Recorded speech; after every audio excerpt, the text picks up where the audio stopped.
네. 우리 창세기 3장을 넘어가면 창세기 4장에 가인과 아벨의 제사가 나옵니다. 에덴 동산에 쫓겨나고 난 다음에 그 다음 바로 이어진 게 뭐예요? 제사가 나오는 거예요. 하나님께 쫓겨났죠? 그럼 4장은 뭐예요? 하나님께 돌아가는 방법인 거예요. 돌아가는 방법이 뭐예요? 제사인데 두 사람의 제사가 비교됩니다. 어떤 이제 가인의 제사는 안 받으시고 아벨의 제사는 받으셨다 그러잖아요. 이 용어가 독특해요. 아벨의 제사는 받으셨다 할 때는요. 쳐다보셨다는 단어예요. 바라보셨다, 바라봐 주셨다 하는 단어예요. 받으셨다는 단어가 뭘 내게 딱 받았다 이런 단어가 아니고 바라봐 주셨다는 단어예요. 그럼 받지 않으셨다는 단어가 뭐겠어요? 바라보시지 않았다는 단어예요. 그러니까 제사는 뭐가 중요한가요? 하나님과 관계가 회복되는 게 중요한 거예요. 관계 회복. 하나님께서 원래 외면하셨다가 바라봐 주시는 서로 바라보는 관계가 되는 거. 그게 제사의 중요한 목적이죠. 그래서 우리가 은혜를 받았다 한다는 말은 다른 말로 하면 하나님과 내가 서로 바라보는 사이가 드디어 형성되었다라는 그런 말일 수 있습니다. 아벨은 양의 첫 새끼를 가지고 드리죠. 양의 첫 새끼를 가지고 드리고 그걸 나중에 히브리서를 보면 그가 더 나은 제물로 하나님께 나아갔다라고 표현을 되어 있습니다. 더 나은 제물로 누구에 비교하면 가인에 비교하면 가인은 그냥 수확물 중에 드렸어요. 그리고 아벨은 양의 첫 새끼를 드렸습니다. 양의 첫 새끼를 드렸다면 아벨 경우에 양이 첫 새끼를 낳았을 때 어떻게 한 겁니까? 이 첫 새끼는 나중에 어디에 쓰겠다? 하나님과 제사에 쓰겠다라고 애초에 처음부터 구별한 거죠. 가인은 구별하지 않았다는 이야기고요. 처음부터 구별해서 따로 길렀고 그 기른 걸 하나님께 드렸다 하는 과정이 필요한 거죠. 과정이 있었던 사람이 아벨이었다 하는 게 보입니다. 그래서 제사는요. 하나님께 나아가는 제사 또는 예배는 그 예배 드리는 날이 중요한 게 아니라 그 예배 드리기 전까지 어떤 삶을 살았느냐가 중요합니다. 살았느냐. 그게 가인과 아벨의 차이점입니다. 이때 가인이 얼굴을 붉히고 화를 내니까 하나님께서 하신 이야기가 있죠. 앞을 보시고 창세기 4장 7절인데요. 한번 읽으실까요? 선을 행하지 아니하면 죄가 문에 엎드려 있느니라. 죄가 너를 원하나 죄의 소원은 내게 있으나 너는 죄를 다스릴지니라 합니다. 여기 죄의 소원이 아벨에게 있는 게 가인에게 있는 게 보였습니다. 하나님께는 그러면 어떤 사람이 예배를 잘못 드린 사람입니까? 예배를 드리고 난 다음에 또 죄 지을 생각하는 사람이 그 사람이 예배를 잘못 드린 겁니다. 그럼 예배를 드리고 나면 소원이 바뀌는 겁니다. 또는 하나님 안에 진실하게 살던 삶을 그 삶을 격려받아서 더 지속하는 것이 그게 은혜를 받은 거지. 네? 은혜를 받았다는 말이 내 마음이 평안해졌다. 뭔가 기분이 좋아졌다. 이게 은혜가 사실은 아니에요. 소원이 바뀌는 거예요. 이 죄의 소원. 심지어 가인은 아우를 죽여버리고 싶었다는 거죠. 하나님이 이거 보셨죠? 근데 보셨는데 그 죄를 죽이고 싶은 마음을 하나님이 없애주셨나요? 아니에요. 뭐라고 하시나요? 네가 다스리라 하십니다. 자, 이게 우리에게 중요한 예배드리고 났을 때 우리에게 중요한 부분입니다. 어떤 분들 기도를 그렇게 합니다. 하나님 제게 누군가를 미워하는 마음을 싹 없애주시옵소서. 응? 제가 참 세상을 이게 힘들고 어려워가지고 제가 너무 그냥 억울하다는 마음이 너무 많이 듭니다. 이 마음 좀 싹 가져가 주시옵소서라고 기도한 경우가 있습니다. 근데 하나님은 그렇게 하신 적이 죄송합니다만 없다는 겁니다. 심지어 죄의 소원이 있는 것 봐도 누군가를 죽이고 싶은 마음이 있는 걸 봐도 하나님 지적은 하십니다. 너 이 마음 있잖아. 너 이거 품으면 안 되지. 너 이거 다스려야 돼. 하는 데까지만 하십니다. 결정은 누가 하는 겁니까? 선택은 누가 하는 겁니까? 그 당사자가 하는 겁니다. 우리에게 정말 중요한 부분입니다. 하나님은 우리의 마음을 바꿔주진 않으십니다. 하지만 이런 어떤 길이 있는지 보여주시고요. 무엇이 잘못됐는지 알게 해주십니다. 그리고 난 다음에 다른 길을 선택하기를 우리에게 길을 제시해 주시는 때까지입니다. 선한 길도 마찬가지입니다. 혹시나 그 바울이 마지막 예루살렘으로 올라갈 때 어, 성령께서 보여주시지 않습니까? 너희 가는 길에 뭐가 있다? 환란이 있다. 보여주신단 말입니다. 근데 거기까지 하십니다. 그러면서 바울에게 뭐 하는 겁니까? 바울이 만약요 이때 예루살렘 가는 것을 자기는 안 가고 자기 일행에게 그 거액의 연보를 맡겨가지고 다녀오게 할 수도 있습니다. 다음 기회에 갈 수도 있죠. 다음 기회에. 근데 이번에 간다면 어떤 일을 당할 거다? 넌 그 일 당한다. 성령께서요. 가면 간 대로 그 다음 도우실 것을 생각하시는 것 같고요. 안 가고 만약에 그 일행만 보내고 바울이 다른 길을 선택했다면 그 선택한 만큼 또 성령이 다르게 인도하실 거라고 저는 생각합니다. 대신에 선택은 누구에게 맡긴 겁니까? 성령께서 무조건 이끌어 가신 게 아니라 바울에게 맡긴 겁니다. 첫째는. 선택을. 그리고 난 다음에 바울이 예루살렘 가고자 하니까요. 도우신 겁니다. 가고자 선택하니까 그 길을 이제 그 다음부터는 성령께서 적극적으로 그의 길을 도우시는 겁니다. 선택의 순간에게는 바울에게 맡겼다 하는 걸 우리가 좀 상당히 생각해 볼 만한 부분입니다. 여기도 마찬가지인 거죠. 그래서 인간의 길은 두 가지 길이 있습니다. 하나님께 선한 소원을 품고 그 길을 가고자 했던 아벨이 있습니다. 그런가 하면 악한 소원을 품었던 한 사람이 드러나죠. 그 사람이 가인입니다. 인간의 두 길이 이때부터 또 나뉘게 됩니다. 마치 꼭 선악의 길이 이렇게 나뉘는 것처럼 길이 자꾸 나뉘게 됩니다. 자, 이때 가인이 놋 땅으로 버림받죠. 추방당하죠.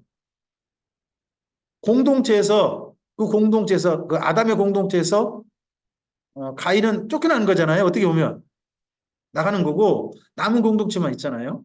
그럼 이걸 통해 가지고 그 아담의 그 식구들은 나름 경계를 받지 않았을까요? 또 그리고 쫓겨난 그런 그 가인도 자기 후손들에게 다시는 자기처럼 죄를 짓지 않기를 바라는 마음도 이야기했겠죠. 그런데요. 이 다음 성경 내용이 뭡니까? 인간의 타락이 멈추지 않더라는 겁니다. 자, 보십시오. 선악을 알게 한 열매를 아담과 하와가 먹었죠. 그 다음에 가인은요. 2번. 사람을 죽였습니다. 그러면 여기서 멈춰야 되는데 3번이요.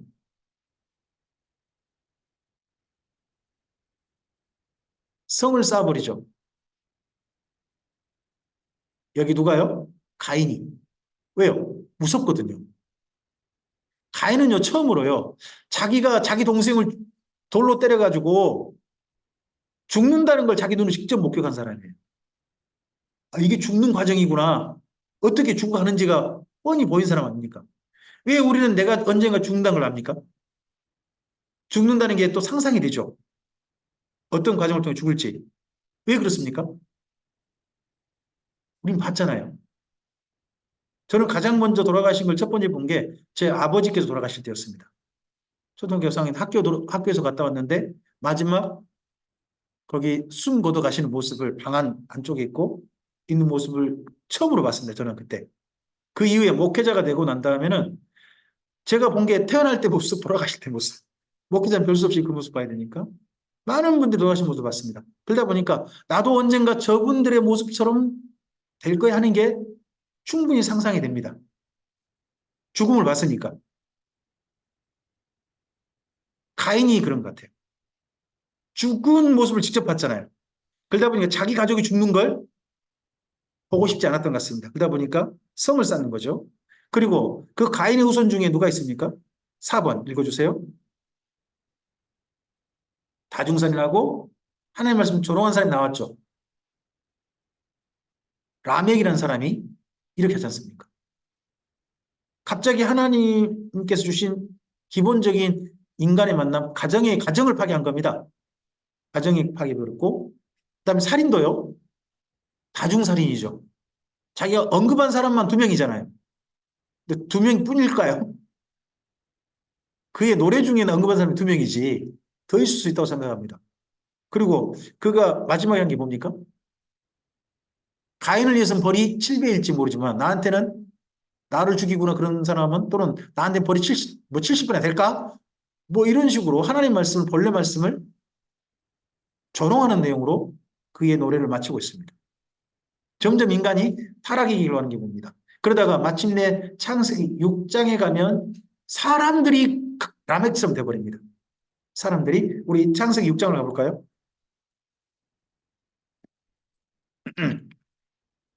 6장 1절과 2절 말씀 함께 읽어보시겠습니다. 사람이 땅 위에 번성하기 시작할 때에 그들에게서 딸들이 나니 하나님의 아들들이 사람의 딸들의 아름다움을 보고 자기들이 좋아하는 모든 여자를 아내로 삼는지라. 여기 하나님의 아들들을 어떤 사람은 천사라고 해석도 합니다. 그게 어디에 근거한 거냐 그러면 욥기입니다. 욥기. 욥기에 천사를 하나님의 아들들이라고 번역한 게 있거든요. 시작할 때. 그것 때문에 그렇게 말하는 사람도 있습니다. 그런가 하면 여기 사람의 딸들, 하나님의 아들들을 갖다가 아담의 후손, 가인의 후손으로 해석하는 분들도 있습니다. 상당히 그런 해석이 상당히 좀 많이 퍼져 있습니다. 그런데 노 목사님께서는 그냥 어, 하나님의 아들들은 남자, 사람의 딸들은 여자라고 하자라는 쪽으로 해석을 제안하셨고 또 그런 해석이 또 실제로 또 이미 노 목사님 이전에 존재하는 걸로 합니다. 왜 이렇게 해석을 제안했냐 그러면 자 남자는 어디서 근원이 누구죠? 남자는 여자가 존재하기 전에 클과 하나님의 호흡으로 남자가 형성되잖아요. 시작되잖아요. 여자는요. 남자의 몸에서 출발이 있습니다. 그러니까 여자는 근원이 누구니까? 남자니까 사람의 딸들. 그리고 남자는 처음에 사람이 없다가 하나님께 출발했으니까 하나님의 아들들 하자는 겁니다. 저는 그런 해석을 받아들이는데 훨씬 더 마음을 노 목사님 해석이 좀 더 받아들인 게 거기 2절의 현상 때문에 그렇습니다. 그냥 이렇게 읽으면 됩니다. 남자들이 여자들이 아름다움을 보고 자기들이 좋아하는 모든 여자를 한 명도 아니고 모든 여자를 뭘로 만들었다? 뭘로 맞아들였다? 아내로 삼아버렸다. 그럼 이게 뭐죠? 일반적인 사람들이 가정의 기본적인 한 남자와 한 여자가 만나서 가정을 이루는 이 하나님 맨 처음 아담에게 주신 가정의 원리를 다 싹 무시했다는 거 아니에요. 무시한 세상이 되고 말았다 하는 이야기로 읽을 수 있으니까 저는 그냥 노 목사님 제안 쪽이 훨씬 좀 저는 마음에 들고 그런 쪽 해석으로 저는 제안을 합니다. 자, 이렇게 성윤리가 파괴됩니다. 그러고 난 다음에 죄악이 관영하죠. 관영하다 보니까 하나님께서 이 세상을 한탄하십니다. 5절 가보시죠. 6장, 예, 5절부터 6절 읽겠습니다. 여호와께서 사람의 죄악이 세상에 가득함과 그의 마음으로 생각하는 모든 계획이 항상 악할 뿐임을 보시고 땅 위에 사람 지으셨음을 뭐 하셨다? 한탄하시고 마음에 근심하셨다. 이 한탄하셨다는 표현이 원래 그 히브리어 쪽에서는 한숨 쉬다. 나함이라는 단어거든요. 한숨을 푹 쉴 때 있죠. 뭔가 쳐다보고 한숨 푹 쉴 때 있지 않습니까? 한숨 쉬다라는 말이고요. 원래 한탄하다는 말로 번역되어 있습니다만은 하나님께 차마 이런 번역을 드리기가 어려워서 그런 것 같습니다. 원래 말은 후회하다입니다. 후회하다. 혹시나 이제 뭐 이런 내용은 이런 것 같습니다. 너무너무 사랑하는 자식이 속을 속이고 속을 썩이고 썩이다 보니까 어느 날 자식 낳은 걸 후회하는 적이 있으신 분은 이 표현이 이해될 것 같습니다. 이 표현이. 우리 조 목사님 댁은 후회하신 적이 한 번도 없으시죠? 네. 그러니까 하나님이 이런 마음 모으시죠. 승 집사님도 이런 마음 잘 모르시죠? 알아요? 제 어머니는 아마, 예, 제 어머니는 아마 저 때문에 하나님을 알면 아마 저 때문에 아시게 될 것 같습니다. 이런 마음. 쟤를 왜 낳아가지고 뭐 이런 마음을 하나님께서 정말 품으셨다는 겁니다. 너무 속썩이니까. 하나님께서 사람들을 이 땅에 가득하게 하실 때 죄악이 가득하기를 원하셨을까요? 사람으로 말미암아 살기 좋은 선한 일이 가득한 그런 곳이 되길 원하지 않으셨을까요? 그런데 하나님의 기대와 달리 이렇게 되더라는 거죠. 그래서 성경 읽다 보면 한 가지 보는 게 있습니다. 전능하신 하나님이잖아요. 전능. 그러면 못할 게 없으신, 마음 먹으신 대로 다 하신 하나님이잖아요. 근데 전능하신 하나님인데 하나님이 한 가지는 못하세요. 사람 바꾸는 거예요. 세상 바꾸는 거 쉽게 하세요. 근데 한 사람 속 있잖아요. 이렇게 연약한 사람. 우주에 비하면 너무나도 아무것도 아니잖아요. 먼지도 아니잖아요. 근데 한 사람 속을 바꾸는 거죠. 하나님도 쉽지 않으시더라고요. 왜 그런가 봤더니 한 가지가 뭐예요? 전능하시긴 하거든요. 근데요, 사랑하셔요. 사랑하면요, 약해져요. 이상해요. 그렇게 능력 많은 부모님이요, 능력 없는 얘들한테 밀려요. 능력 없는 애들한테. 왜요? 한 가지밖에 없어요. 사랑하니까 그런 거예요. 능력은 훨씬 많잖아요. 근데 밀려요. 그죠? 그러다 보니까 오죽해서 우리나라 말이 그런 말이 있을까요? 자식 이기는? 근데 그 말은 다른 말 아니라고 생각해요. 그만큼 부모님이 자식을 사랑하는 것보다, 아니, 자식이 부모님 사랑하는 것보다 부모님 자식 사랑이 훨씬 더 많다는 거죠. 사랑이 많으면 져요. 그런 것 같아요. 다른 거 없는 것 같아요. 하나님하고 사람 사이도 그런 것 같아요. 하나님이 왜 사람한테 쩔쩔매느냐? 원한 대로 안 되는데도 답답하시면 한탄하시면서 지켜만 보시느냐? 사랑이 많으셔서 그런 것 같아요. 사랑하시니까. 네. 그런 이야기 이쪽에 있습니다. 이제 이러다 보니까 결국은 마지막에 심판이 올 수밖에 없습니다. 우리나라 말로 해볼까요? 호적에서 파버리는 거죠. 그런 상황까지 지금 온 겁니다. 자, 이때를 사정오정이 뭡니까? 죄악이 점점 관영해 가는 모습입니다. 가인의 모습이 보이죠? 가인에 대해 이야기가 네, 4장에 나옵니다. 4장에서 있고요. 그리고요, 아담 때의 이야기가 5장에 나옵니다. 가인에 대해는 한 8대가 내려간 게 보입니다. 그리고 아담 때는 11대가 내려가는데요. 전부 다 두 개 차이가 나옵니다. 특별히 아담 쪽은 제사가 있어요. 그래도요. 제사가 있습니다. 이 제사가요. 끝까지 이어지는 사람이 누굽니까? 아담이 11대를 가는데 11대 가고 난 다음에 하나님께 제사 드리는 가정이 몇 가정 남아요? 11대까지 갔으면 엄청나게 많은 사람이 번성했겠잖아요. 근데 11대 내려가면 하나님께 제사 드리는 가정 몇 가정이에요? 슬프게도 한 가정밖에 안 남아요. 노아의 가정밖에. 하나님 말씀대로 사는 가정이 또 몇 가정 남아요? 부부 관계가 1대1인 가정이 보이지 않으세요? 노아 그 방주 안에 들어간 노아의 가족이 몇 명 들어가죠? 8명 들어가잖아요. 남자가 몇 명? 노아와 노아의 세 아들. 여자가 몇 명이요, 그러면요? 4명이잖아요. 8명이니까. 그럼 뭐예요? 이 가정은. 그 당시에 사람들이 자기 마음에 드는 여자는 전부 다 아내로 맞는 그런 성윤리가 파괴된 세상에서 1대1 부부 관계로 하는 가정이 어느 가정? 노아의 가정이고, 그러다 보니까 노아가 몇 살이나 겨우 얘기를 봐요? 500살 넘어요.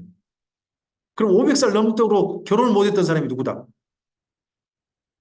왜요? 능력이 없어서가 아니라 노아처럼 사는 게 그 당시에 미련하게 보였다는 거죠. 세상 미련한 거고 저런 사람 성공 못해 하는 사람이 노아였을 거예요 아마도. 그러다 보니까 노아한테 시집 온 사람도 없을 거고 결혼이 늦어진 거 어쩌고 그리고 노아의 아들들도요 결혼이 쉽지 않았을 것 같아요. 어쨌든지 그런 가운데서 500세 때 결혼하고 그런 아이들 3명 뭐 장가 보내고 그렇게 해서 이 가정만 결국은 살아남는 게 보입니다. 결국 그러면 왜 세상이 망하냐? 노아의 가정 같은 가정이 더 나타날 가능성이 없어져 버린 겁니다. 어떨 때 세상이 망합니까? 더 이상 전도가 안 될 때 망하는 겁니다. 소돔과 고모라가 몇 명이 없죠? 소돔과 고모라가 몇 명? 10명이 못 되죠. 10명 못 되죠. 소돔 고모라에서 그나마 살려둘 만한 가정이 몇 가정이에요? 롯 한 가정밖에 없잖아요. 롯 같은 가정이 또 생길 가능성이 없다는 거 아니에요. 그러니까 거기가 망했죠. 그죠? 북이스라엘 왜 망해요? 그 다음 시대 가봤자 하나님께 돌아온 사람이 없다는 거죠. 남유다가 왜 망해요?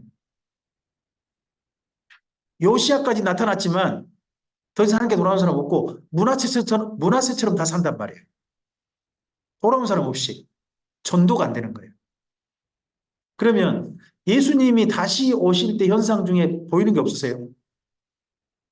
어떨 때 예수님 다시 오시겠어요? 전 세계적으로 전도가 될 거예요. 진짜 하나님께 돌아와서 삶이 달라지는 사람이 없을 거예요, 더 이상. 그러면 주님 오시겠죠. 지금 대한민국은 그래도 전도 되나요, 안 되나요? 아, 그래도 지금 봐보세요. 대전에서 성경 공부한다고 하니까 오셨잖아요. 광주에서 저도 오고요. 오늘 인천에서 오셨죠. 예, 군산도 오시고요. 군산도 오시고. 이렇게 오셔서 성경 공부하잖아요. 아직은 진리의 말씀을 사모하고 진리의 말씀을 따라 살고자 하고 이 말씀을 전해볼 사람이 아직 가능성 있는 사람들이 있죠, 주변에. 없으세요? 그래도 있으니까 주님께서 지금 참으시는 거 아니에요. 기다리시는 거 아니에요. 있으니까. 가능성이 있으니까. 하지만 언젠가는 더 이상 사람이 늘 사람이 없을 거예요. 아예 없을 거예요. 그럼 주님 오시겠죠. 우리가 여기 노아의 홍수를 잘 지켜봐야 할 거 뭐냐 그러면 아브라함 이후 세대에게 주시는 반면교사라든지 모범이에요. 이거 잘 보라는 거예요. 원전의 세상이 이렇게 될 거라는 거예요. 왜요? 예수님이 재림 때 이렇게 말하죠. 예수님 재림 때는 누구 때와 같다고요? 노아의 때와 같다고 하잖아요. 세상 돌아가는 게 노아의 때와 같을 것이다 하잖아요. 그러니까 잘 읽어야 되는 거죠, 여기를. 하나님께 사람들이 번성합니다. 가정과 성률이 파괴됩니다. 그리고 네피림이 지배한다 그러죠. 네피림. 네피림 말이 지금 현재 영어로 번역될 때 자이언트라고 번역을 해요. 거인족이라는 뜻이죠. 근데요, 이게 원래 원어는 다른 의미가 또 하나 있어요. 그 뭐냐면 폭군이에요. 폭군이에요. 노아 홍수 이전에 사람들을 지배하는 힘이 뭘까요? 폭력이에요.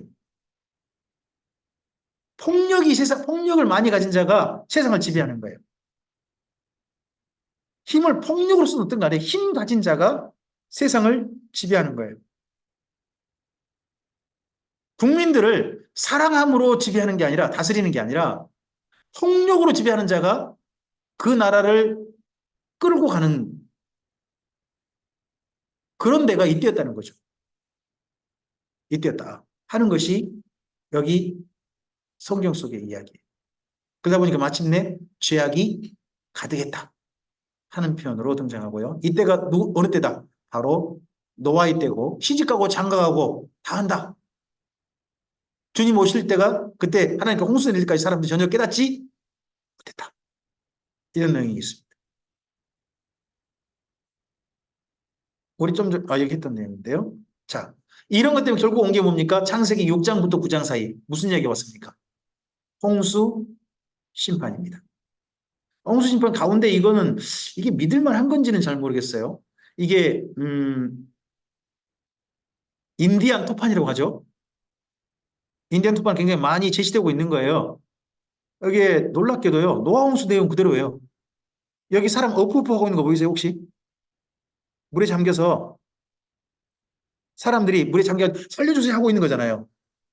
그죠? 그리고 여기 배가 있죠? 그리고 태양이 뜨죠? 태양이 뜨고 있고 여기 네모진 거 보이죠? 네모진 거 합치면 몇 개가 나와요? 40개. 40개예요. 40개인데 태양이 어떻게 떠요? 동그랗게. 여기 태양은 어떻게 돼 있나요? 동그랗지 않죠? 동그랗지 않죠? 이거 가지고 이제 이것 때문에 더더구나 특히 창조과학이나 이런 분들이 이런 이야기 하죠. 물증 때문에 예전 노홍수 이전에 물증 때문에 태양이 어떻게 보였을 것이다. 동그랗게 보이지 않고 일그러져 보일 것이다. 하는 그런 얘기 하는 데가 이건 뭐딱 맞아요. 딱 맞아요. 그리고 난 다음에 사람들이 만세하고 있죠. 방주에서 뭐 짐승들이 나오고 있고요. 그리고 마침내 뭐가 떠요? 이게 너무나도 성경 이야기죠. 성경 이야기 가지고 이게 실제였다면 도리어 어떻게 보면 성경의 노아 홍수 이야기를 그대로 간직한 민족이 인디언이었구나. 이렇게 생각할 수도 있죠. 네. 실제 그렇다면요. 노아 홍수는 성적 타락이 굉장히 심각합니다. 죄악의 관영이 있습니다. 자, 출발이 무슨 윤리가 망가지면 세상이 죄악으로 가득하게 될까요? 성윤리가 기초입니다. 여기 레이기도 마찬가지입니다. 성윤리가 기초되어야 그 다음에 이웃 관계 윤리가 똑바로 될 수 있습니다. 예수님 때도 마찬가지 이야기가 이루어지게 됩니다. 이재만 선교사님의 이야기를 잠깐 좀 들어보시겠습니다.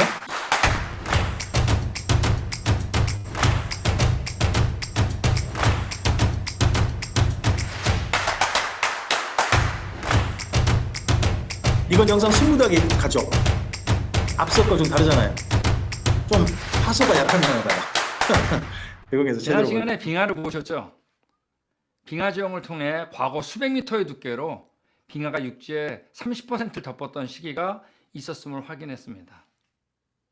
이 시대를 빙하 시대라고 부르는 겁니다. 그리고 성경 가운데 얼음, 눈, 추위와 같은 빙하 시대의 분위기를 보여주는 책이 있는데 바로 욥기라는 점도 다루었습니다. 지난 시간 빙하 시대는 퍼즐 조각 맞추기다라고 했던 거 기억나세요? 이번에는 이 중에 두 개의 퍼즐 조각인 노아 홍수와 수변 사막을 배우겠습니다. 이 두 퍼즐 조각은 빙하 시대가 발생한 시기를 알려주는 중요한 열쇠가 됩니다.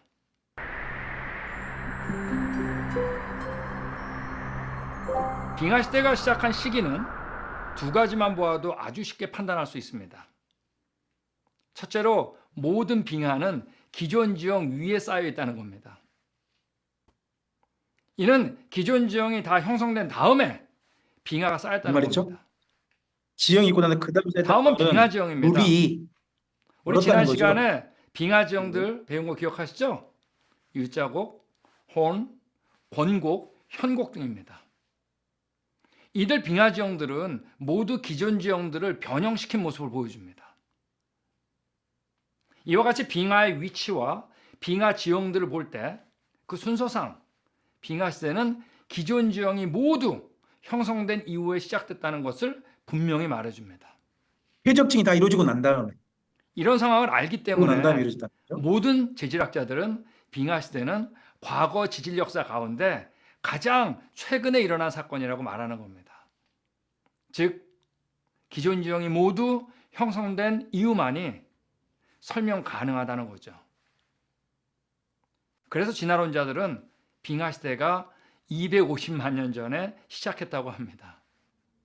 여러분 250만 년이 얼마나 긴 시간인 줄 아세요? 그런 진화론자들은 지구의 나이를 46억 년이라고 지금은 140억 년인가요? 250만 년 메뉴 있죠? 250만 년 전은 아주 최근이 되는 것이죠. 이 지구의 나이에 관한 것도 언젠가는 다뤄보기로 하겠습니다.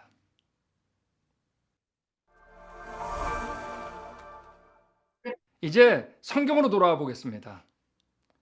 과연 성경에 기록된 창조, 타락, 홍수, 혼돈 이런 일련의 역사 가운데 빙하 시대는 어디에 해당되는 걸까 하는 겁니다. 성경에서는 오늘날 우리가 보고 있는 지형들은 처음 창조했을 때의 모습이 아니라고 말합니다. 타락했고 하나님께서 심판하신 이후의 모습이라고 합니다. 특별히 노아 홍수 심판은 기품의 샘들이 터지며 땅들이 부서지고 전 지구를 물로 덮었었습니다. 그리고 물이 빠져나가면서 지형을 남겨놓은 것입니다. 그렇다면 기존 지형 위에 빙하가 쌓였다는 것은 무엇을 의미하는 걸까요?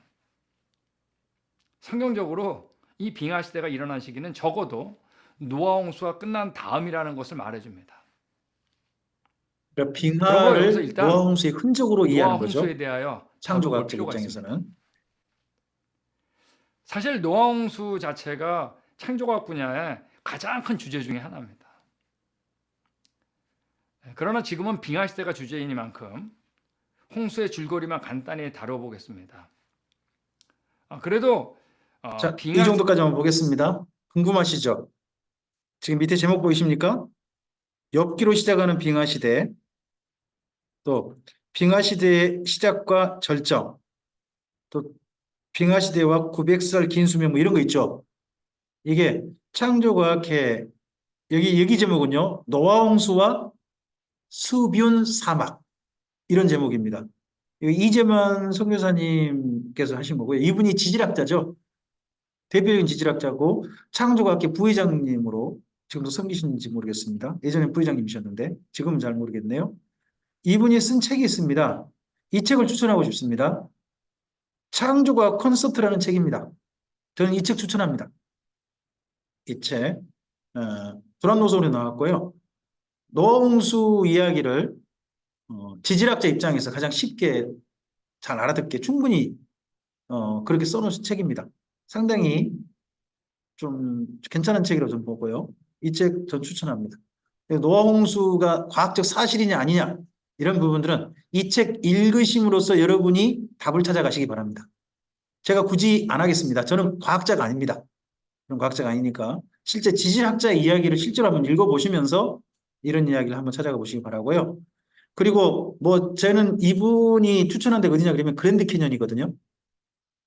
그랜드 캐년 한번 나중에 여러분 시간 되시고 형편 되시고 하셔서 다녀올 수 있으시다면 미국의 그랜드 캐년 그런데 한번 그 성지 순례는 아니겠죠? 그럼 거기 뭐라고 그런가요? 거기를 하여튼 그런 네? 그쪽 가는 이름을 제가 잘 모르겠네요. 잠깐만요. 제게 있는데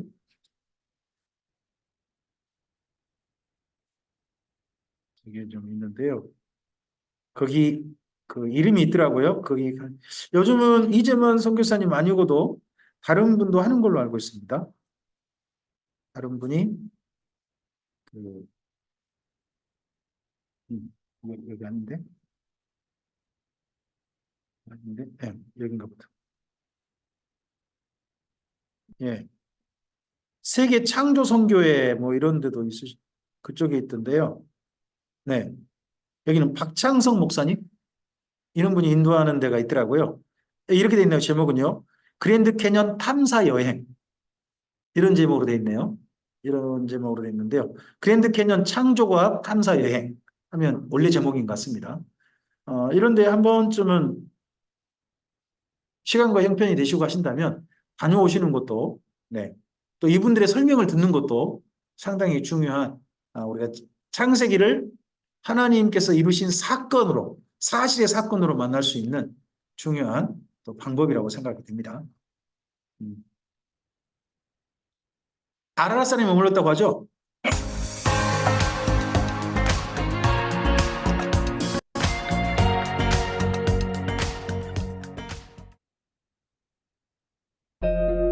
아라랏산 산이 봉우리가 크게 두 개더라고요. 이 큰 봉우리하고 이 옆에 또 봉우리가 두 개가 있더라고요. 이게 아라랏산을 작은 경비행기를 타고요. 보는 그런 프로그램도 있나 봐요.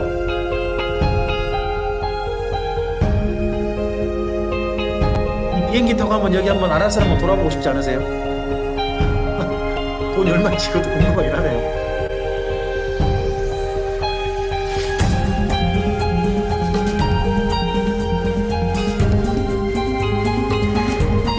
앞에도 비행기 한 대 가고 있죠. 군대가 지금 나란히.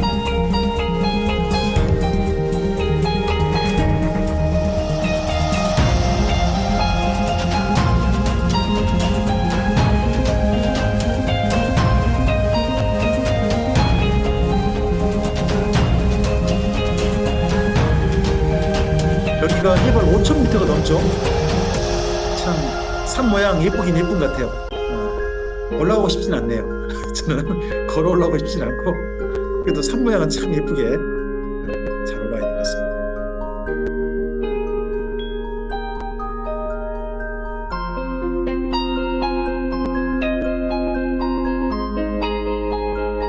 여러분들은 여기 노아의 그 방주가 어디 닿았다라고 해가지고 거기 좀 보여주고 하시는데 저는 그냥 아라라산만 잠깐 봤습니다. 이거 인터넷상에 아라라산 검색하시면 많이 나옵니다.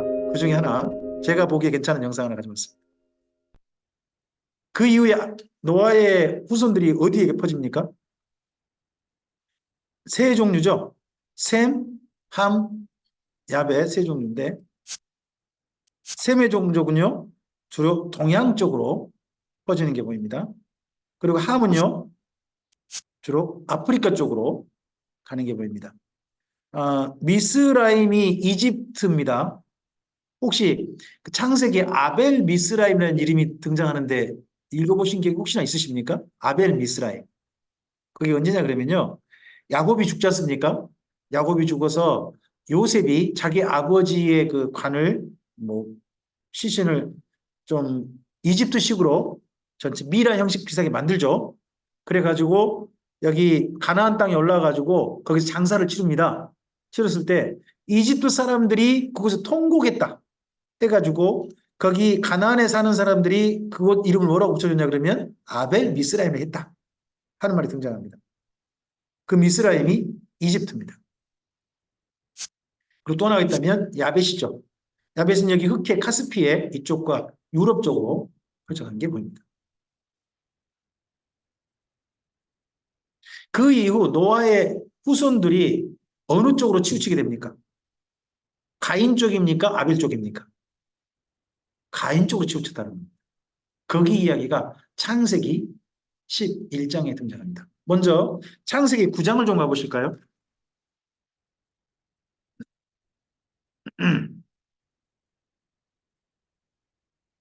창세기 9장에 가시면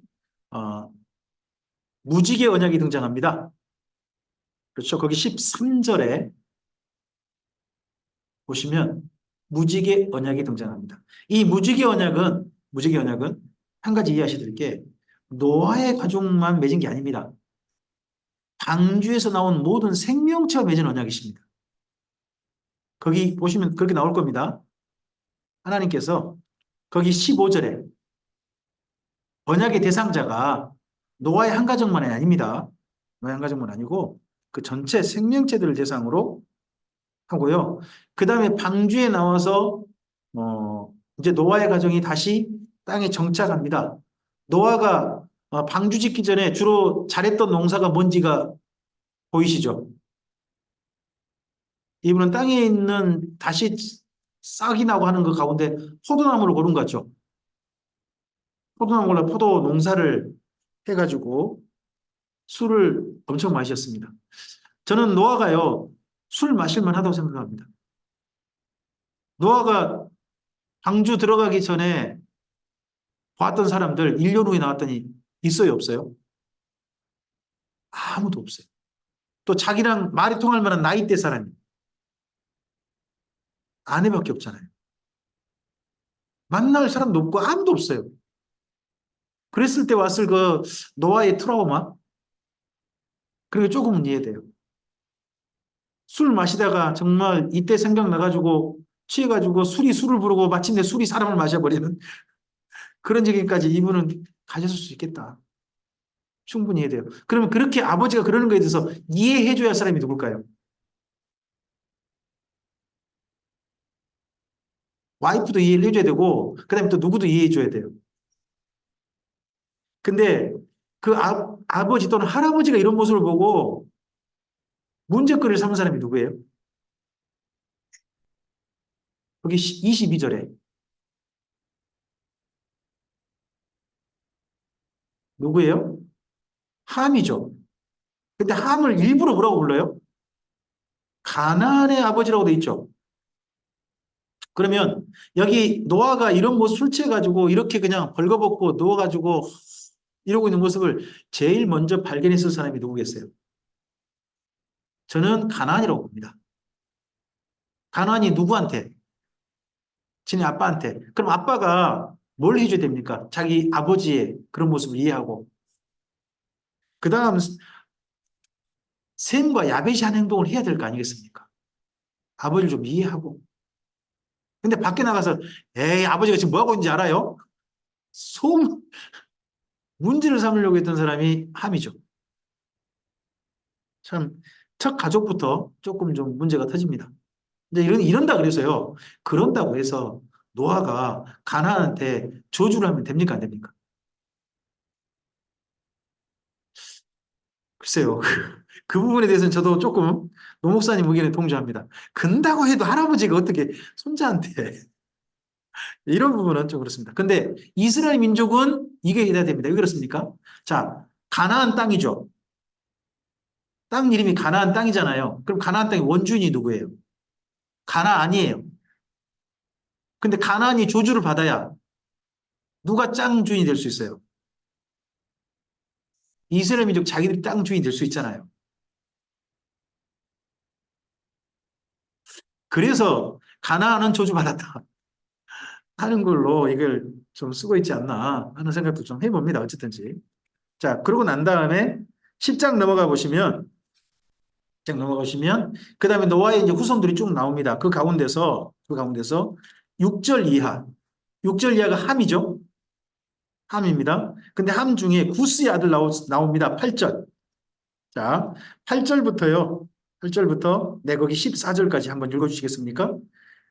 구스가 또 니무롯을 낳았으니 그는 세상의 첫 용사라. 그가 여호와 앞에서 용감한 사냥꾼이 되었으므로 속담 이르기를 아무는 여호와 앞에 니무롯같이 용감한 사냥꾼이로다 하더라. 그의 나라는 시널 땅의 바벨과 에렉과 아깝과 갈레에 시작됐으며 그가 그 땅과 아수로 나아가 니느웨와 무로보딜과 갈라와 및 느니에와 갈라 사이에 레센을 건설하였으니 이는 큰 성읍이라.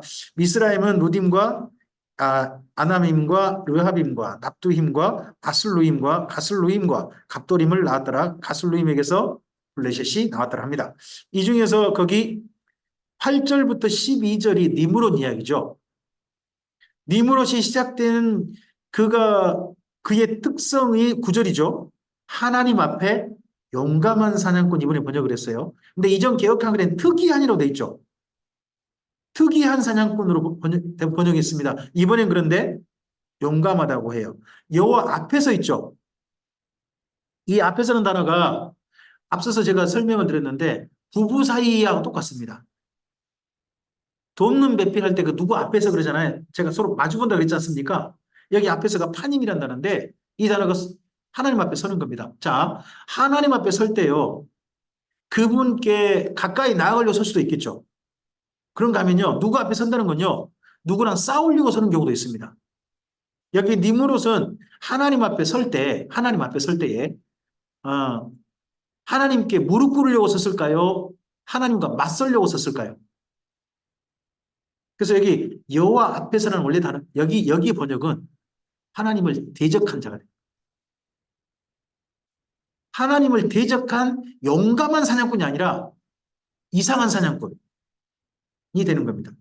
사냥꾼은 다른 생명을 취하는 사람이죠. 생명을 취하는 사람이잖아요. 이 사람은 어떤 생명을 취했길래 특이한 사냥꾼이 하느냐? 이 사람은 그 다음 10절과 11절로 보면 땅을 넓힌 사람이거든요. 나라를 이루고 딴 나라를 정복한 사람이에요. 그럼 이 사람이 최초로 뭐 하겠느냐? 전쟁을 일으킨 사람은 성경에 등장합니다. 그럼 특이한 사냥꾼이란 게 뭐예요? 자기 이익을 위해서 전쟁을 일으켜서 수많은 생명을 무자비하게 죽여버린 그런 사냥꾼인 겁니다. 그런 사냥꾼으로서 성경은 여기 니므롯을 소개합니다. 이 니므롯보다 훨씬 이전에 나라를 이룬 나라도 있다고 말합니다. 역사학자들은 이야기를 해요. 근데 성경에서 하나님을 대적한 최초의 나라로 어떤 나라를 소개하는 겁니까? 니므롯을 소개합니다. 그의 나라가 어디서 시작돼요? 10절을 잘 보세요. 그가 어디예요? 시날 땅의 바벨이죠. 시날 평지의 바벨, 시날 평지가 속한 큰 땅덩어리를 가리켜서요. 갈대아라고 해요. 갈대아라고 하고요. 그 땅에서 중심 도시가 뭐라고요? 시날 평지의 중심 도시가 바벨이에요. 바벨, 다른 말로 하면 바벨론이에요. 그래서 바벨론을 중심해 가지고 나라를 시작한 사람이 니므롯이라는 거예요. 이 사람을 하나님을 대적한 사람으로 등장시키고 10장에서는요. 자, 이 이야기를 한 번 더, 방금 니므론 이야기 있죠? 한 번 더 자세히 쓰고 있는 데가 11장이에요. 방금 읽었던데, 거기를 11장 보시면 온 땅의 언어가 하나고 말이 하나였는데 그들이 동방으로 옮기다가 어디를 만나서 신할 평지, 신할 평지를 만나서 거기에서 벽돌을 구워서 가지고 성과 대를 쌓죠. 신할성에서 만든 성의 이름이 뭐예요? 그 이름 나오죠? 9절. 그 성 이름이 뭐예요? 바벨이잖아요. 그럼 10장에 누구의 나라예요? 니므롯 나라잖아요. 니므롯의 나라에서 바벨성을 쌓은 이야기를 여기 11장에서 좀 더 자세히 쓰는 거예요. 마치공요. 창세기 1장에서 하나님께서 하나님의 형상대로 남자와 여자를 창조했다 그러죠.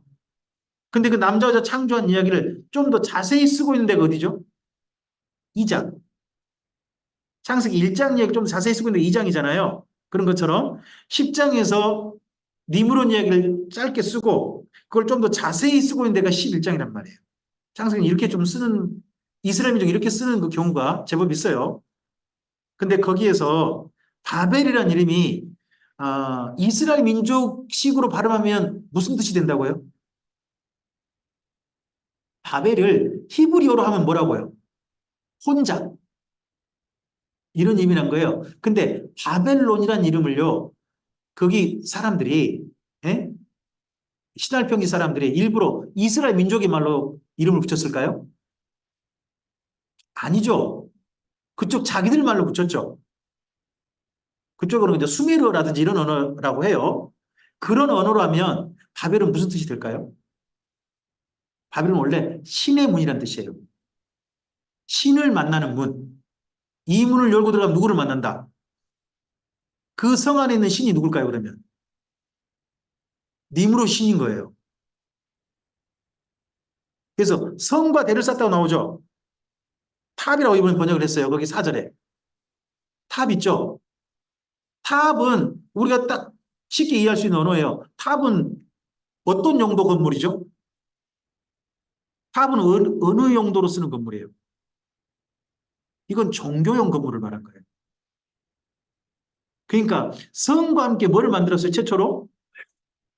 우상 숭배를 위한 신전을 만든 도시가 어디였다? 거기가 바벨론이었다는 거예요.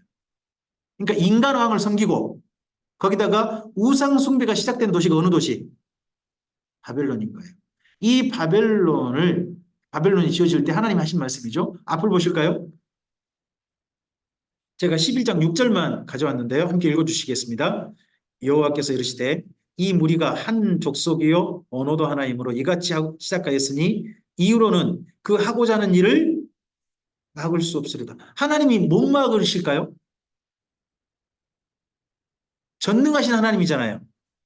그럼 하나님이 못 막으시길 일이 있을까요? 없겠죠. 근데 이후로는 그 하고자 하는 일을 막을 수 없으리로다. 이 말은 뭔 말일까요?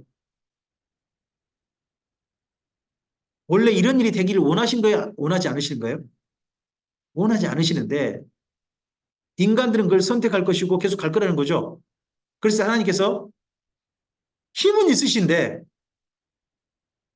안 막으시는 거예요.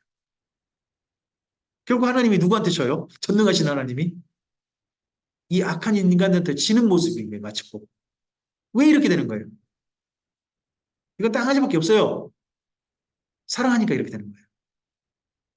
애들이 부모님이 하길 원하지 않는 일을 자꾸 해요. 그러면 그 애가 그 일을 끝내 안 하게 되나요? 아니면 그 일을 하는 애를 결국 부모님이 허용하게 되나요? 어떤 경우가 더 많나요? 일반적인 가정에서는 결국은 아이들이 하는 일을 허용하게 돼요. 그거 없을 수도 있잖아요. 가령 핸드폰을 가지고 애들이 자꾸 게임만 한다고 해봐요. 그러면 핸드폰 그 비용 안 내버리면 어떻게 될까요?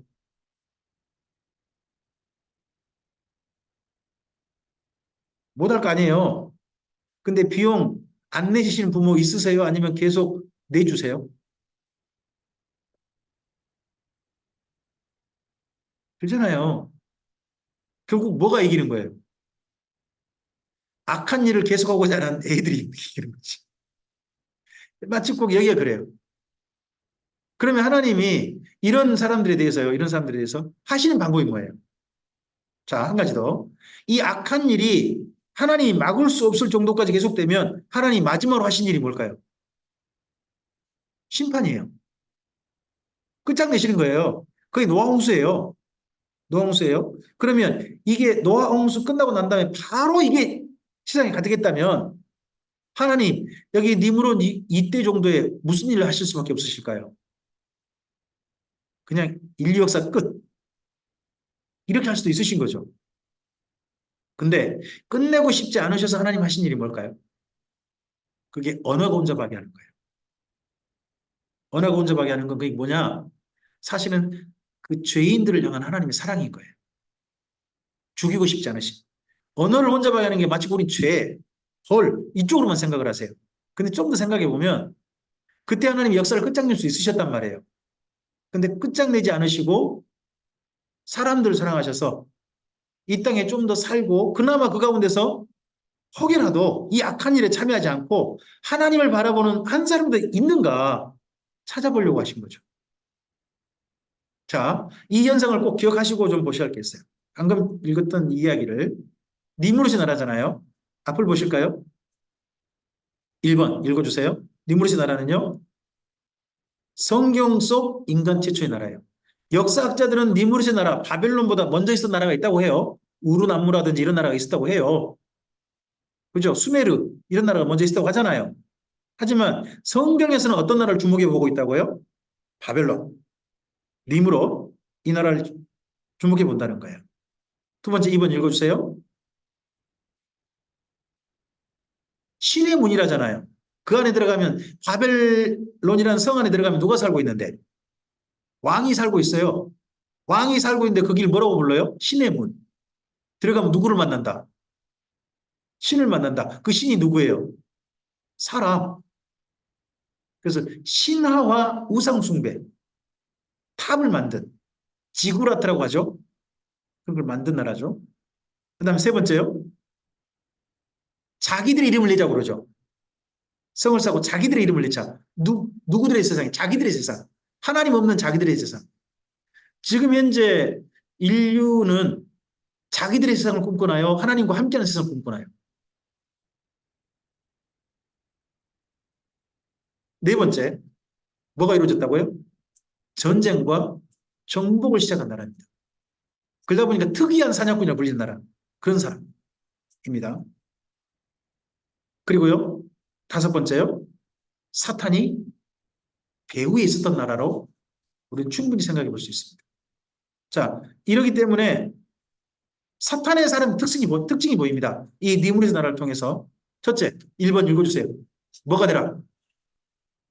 이 사람들은요, 신이 되거나 신을 따르는 걸 좋아합니다. 어떤 사람을 신으로 만드는 거죠. 요즘 젊은이들을 신으로 만드는 경우 우리나라에 많죠. 젊은 아이들 남자애들이나 여자애들 보고 뭐라고 불러요? 아이돌이라고 부르죠. 아이돌이란 말의 뜻이요? 우상이란 말인가, 우상. 그러니까 아이돌, 그이들을 따르는 거, 아이고, 이러다가 나한테 누가 달라들지 모르겠는데. 뭐, 방탄소년단 그런 거 있잖아요. 그들에게 아미가 있다며요. 전 세계적으로 아미. 그들이 뭐예요? 방탄소년단을 신처럼 따르는 사람들이잖아요. 예? 저 광주에서 이번에 제가 머리 감고 왔는데요. 미용실 원장님이 몰랐는데 광주에서 사시는 분인데 임영웅 콘서트를 하자마자 바로 팍 눌러가지고 제발 표 나한테 대라 하는 그런 가정이더라고요. 그래서 광주에서 임영웅 콘서트를 6번 다녀오셨대요. 대면, 대면. 요즘 이런 분들 많은가 봐요. 예? 신이 되거나 숭배하는 거예요. 이게 맨 처음 출발된 게 어디라고요? 니무롯이 나라. 사람이 스스로 신처럼 되거나 사람을 어떤 사람을 신처럼 따르는 그런 일들. 교회 안에서도 이렇게 되는 교회 좋아하죠. 목사님께서 성도들한테 자기를 누구처럼 대해달라고 요구하십니까? 나를 하나님처럼 대해달라. 그리고 성도들은 목사님을 누구처럼 대합니까? 이거 사탄이 원하는 거 아닙니까? 그다음에 두 번째요. 읽어주세요. 왕이 되라. 이렇게 그래서 사람 사이 뭐가 이루어져요? 지배와 계급이 이루어집니다. 지배와 계급이. 그리고 세 번째입니다. 악의 구심점. 악의 구심점을 이룹니다. 네 번째요. 힘을 모읍니다. 뭘 실현하기 위해서? 니무롯이라는 나라가 힘을 모아가지고 이웃을 정복하죠. 그 옆에 나라를 정복하지 않습니까?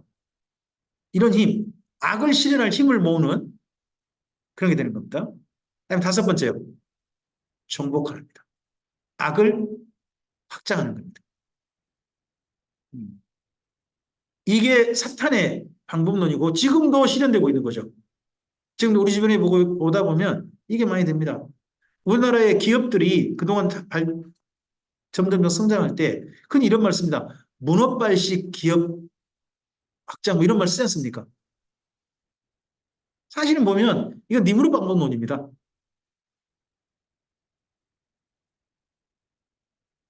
그러다 보니까 결국은요. 노아 홍수 이후에 또 뭐가 보입니까? 아담 이후에도 사람들이 점점 악이 관영해진 모습으로 갔었죠. 근데 노아 홍수 이후도 어떻게 됩니까? 또 다시 하나님을 떠나는 사람들이 보입니다. 그런 가운데서 뭐가 보입니까? 그런 사람들을 사랑하신 하나님이 보입니다. 성경이 있다 보면 이게 보입니다. 사람들을 사랑하신 하나님이 보입니다. 그리고 또 뭐가 보입니까? 그런 하나님을 사랑하지 않는 사람들이 보입니다. 사랑하지 않는 인간들을 여전히 사랑하시고 그래도 그 속에서 사랑하는 사람이 한 사람이라도 하나님께 닿아오기를 기다리신 분이 하나님이시라는 참 그런 슬픈 구조가 이때 보입니다. 그때 흩어놓고 보니까 언어가 혼잡해서 흩어놓고 보니까 하나님께 보인 사람이 있었습니다. 그 사람이 아브라함이고 또 한 사람이 욥이 되겠죠. 이때 정도라면. 그 중에서 우리 성경은 누굴 쫓아갑니까? 아브라함을 쫓아갑니다. 우리 창세기 12장을 가겠습니다. 12장 1절부터 3절 우리 함께 읽겠습니다. 여호와께서 아브라함에게 이르시되 너는 너의 고향과 친척과 아버지의 집을 떠나 내가 내게 보여줄 땅으로 가라.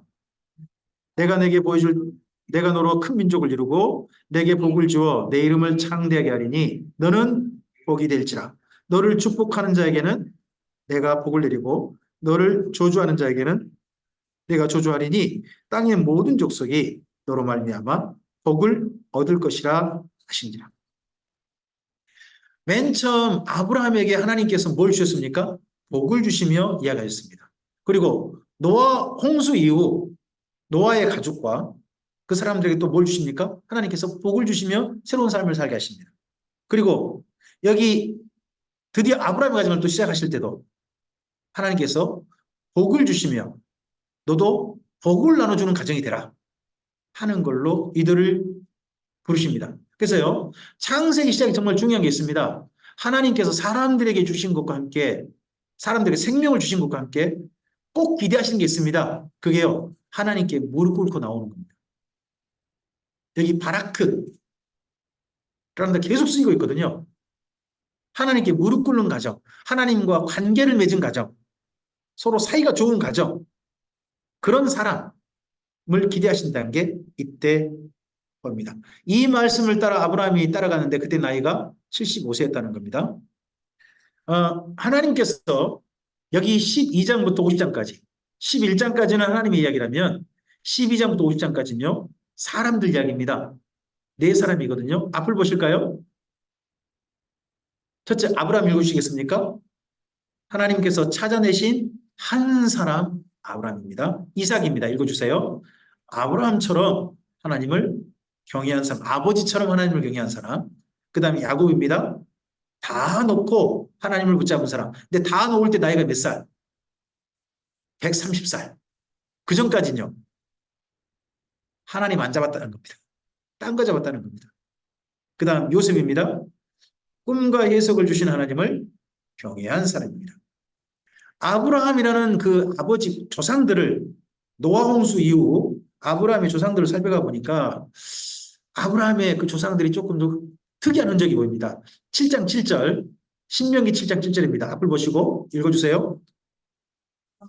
여호와께서 너희를 택하시고 너희를 기뻐하시면 너희가 다른 민족보다 수요가 많은 연고가 아니라 너희는 모든 민족 중에서 네, 아브라함의 조상들로 가면요 아르박삿이 나오거든요.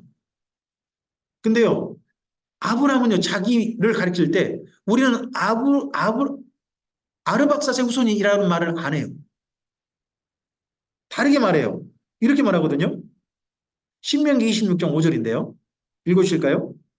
너는 또 내 하나님 여호와 앞에서 아뢰기를 우리 조상은 유리아는 아람 사람으로서 소수의 사람을 건드리고 예굽에 내려가서 거기 우거하여 필경은 거기서 크고 강하고 번성한 민족이 되었다라고 합니다.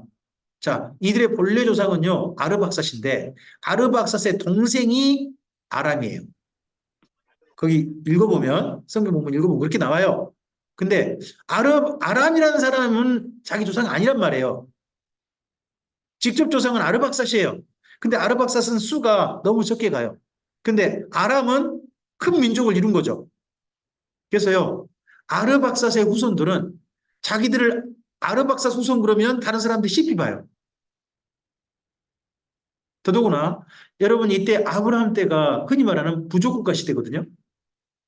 부족국가 시대에는 어떤 일이 주로 많죠? 니무르 때를 생각하셔야 돼요. 정복당하는 거예요. 정복하거나 정복당해요. 그러면 힘이 약한 사람이면 뭐가 될까요? 타 민족이 밥이 되는 거예요. 그러니까 감히 어떤 민족이 자기 민족을 쳐들어오지 못하려면 뒷배가 있어야 될 거 아니에요. 든든한 뒷배. 그 뒷배로 자기들을 뭐라고 표현하는 거예요? 실조상도 아니요. 근데 우리는 어디 사람이다? 아람 사람이요. 라고 하는 거예요.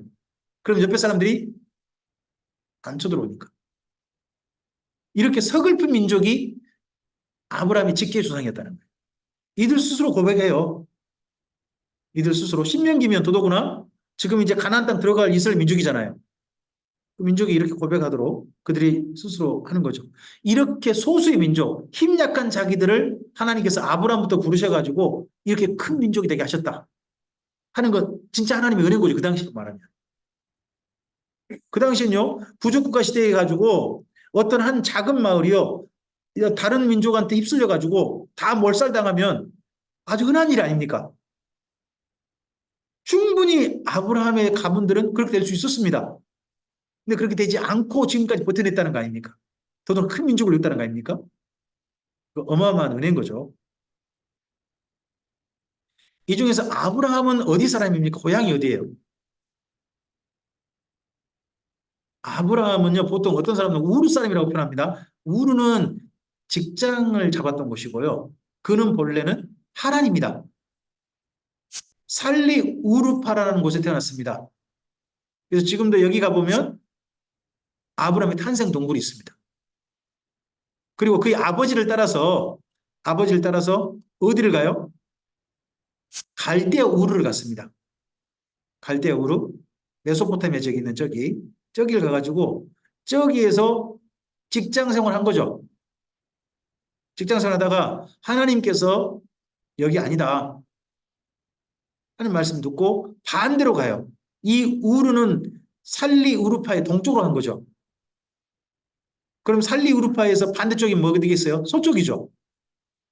그래서요, 원래요, 성경 여러분 읽어보시면 11장부터 읽어보시면요, 데라가, 아브라함 아버지 데라가 원래는 가나안으로 가고자 해서 우리 출발했다 나와요. 한번 확인 한번 해보실래요? 31절 있죠? 11장 31절. 찾아보시면, 가나안 땅으로 가고자 했던 사람이 원래는 누구냐 그러면요, 데라예요. 그러죠? 데라가 어디로 가고자 해서 떠났다는 거예요, 우르를?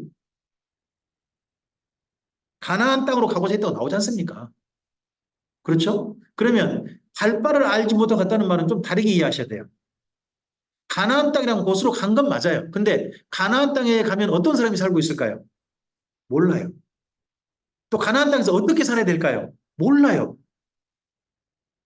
그런데 하나님께서 거기를 가자고 하신다고 해가지고 갔던 사람이 누구였다? 아브라함이었다라는 이야기. 그런 이야기입니다. 이제 이런 부분에 조금 좀 이해를 좀 하셔야 될 부분이 있어야 한다는 거예요, 여러분께서. 자, 여기에서 우르를 갔습니다. 우르에는 뭐가 있습니까? 네, 이런 지구라트 이런 것들이 많은 신전이 많은 곳입니다. 그러면 데라가 여기 가서 뭔 일을 했겠습니까? 우상 숭배 관련된 장사를 했을 것이다 하고 이스라엘 민족도 인정하는 바입니다. 다시 하란으로 돌아왔죠. 하란에는 집이 좀 독특해요. 그러죠? 지붕이 아주 독특합니다. 이렇게. 이게 하란식 지붕이라고 합니다. 예. 날씨가 덥고 밤에는 춥고 하니까 지붕이 또 이런 식으로 구성되어 있습니다. 유럽에 가면 지붕 색깔이 어떻게 되죠? 유럽 지붕 색깔들 주로 지중해 변 특히 빨간색입니다. 왜 빨간색일까요? 우리가 보면 참 매체 멋져 보입니다. 근데 간 데마다 빨간색이니까 나중에 지겹습니다.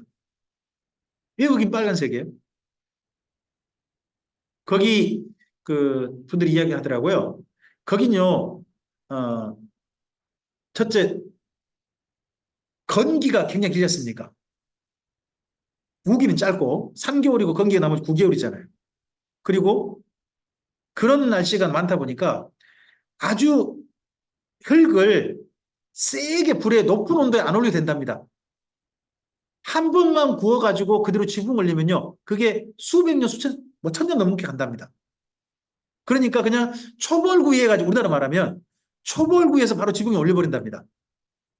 그러니까 초벌구이 하다 보니까 색깔이 무슨 색깔?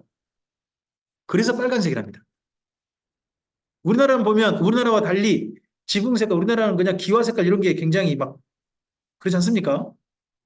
이쪽은 우리는 그 습기가 고온 다습 이런 걸 습기 있고 막 이런 게 너무 많다 보니까 흙을 한번 단단하게 만들 때 아주 단단하게 만들어 고온으로 막 해야 되지만 안에 그런 거 있다는 거죠. 그런 것처럼 하란도요. 지붕을 만들 때 이렇게 뾰족하게 만든 거 그 지형에 아는 독특한 특성이 있는 거죠. 여기에서 어디로? 맨 처음 도착한 곳이 세겜입니다. 그리심산과 에발산이 있는 곳이죠. 그리고 거기에서 베델을 거쳤습니다. 그리고 밑에 헤브론까지 가게 돼요. 부엘세바까지 가게 된 게 원래 아브라함의 여정이죠. 그 중에서 베델은 이렇게 조금 지금 뭐 흔적이 남아있는 베델은 진짜 지금 아무것도 없어요. 가보면 사람이 안 살아요. 사람이 안 삽니다. 유적만 있는 그런 곳입니다. 이 아브라함의 여정이 몇 장부터 시작합니까? 12장이 시작하고요. 몇 장이 마무리됩니까? 25장 정도에 마무리됩니다. 25장까지 마무리되어져요. 이때 아브라함이 하나님과 출발할 때 나이가 몇 살이에요? 75세. 돌아가실 때, 세상을 떠나실 때 나이는 175세입니다. 그러면 하나님과 함께 동행했던 시간이 100년 정도입니다. 100년을 이분은 어떻게 살았을까요? 그 이야기를 좀 짧게 정리해 볼게요. 첫째, 12장에서 어떻게 합니까? 부르셨습니다. 거기에 응답한 겁니다. 우리가 하나님과 처음 출발할 때 뭐 합니까? 하나님께로 부름받습니다. 어떤 사람에게 하나님 좀 만나보시죠. 예수님 좀 만나보시죠. 교회 좀 가시죠. 같이 가보시지 않으실래요? 부릅니다. 부르심에 응답하는 것부터 첫 출발입니다. 저는 그래서 교회에 나오신 분은 대단한 엄청난 세상에 기적이 일어났다고 생각합니다.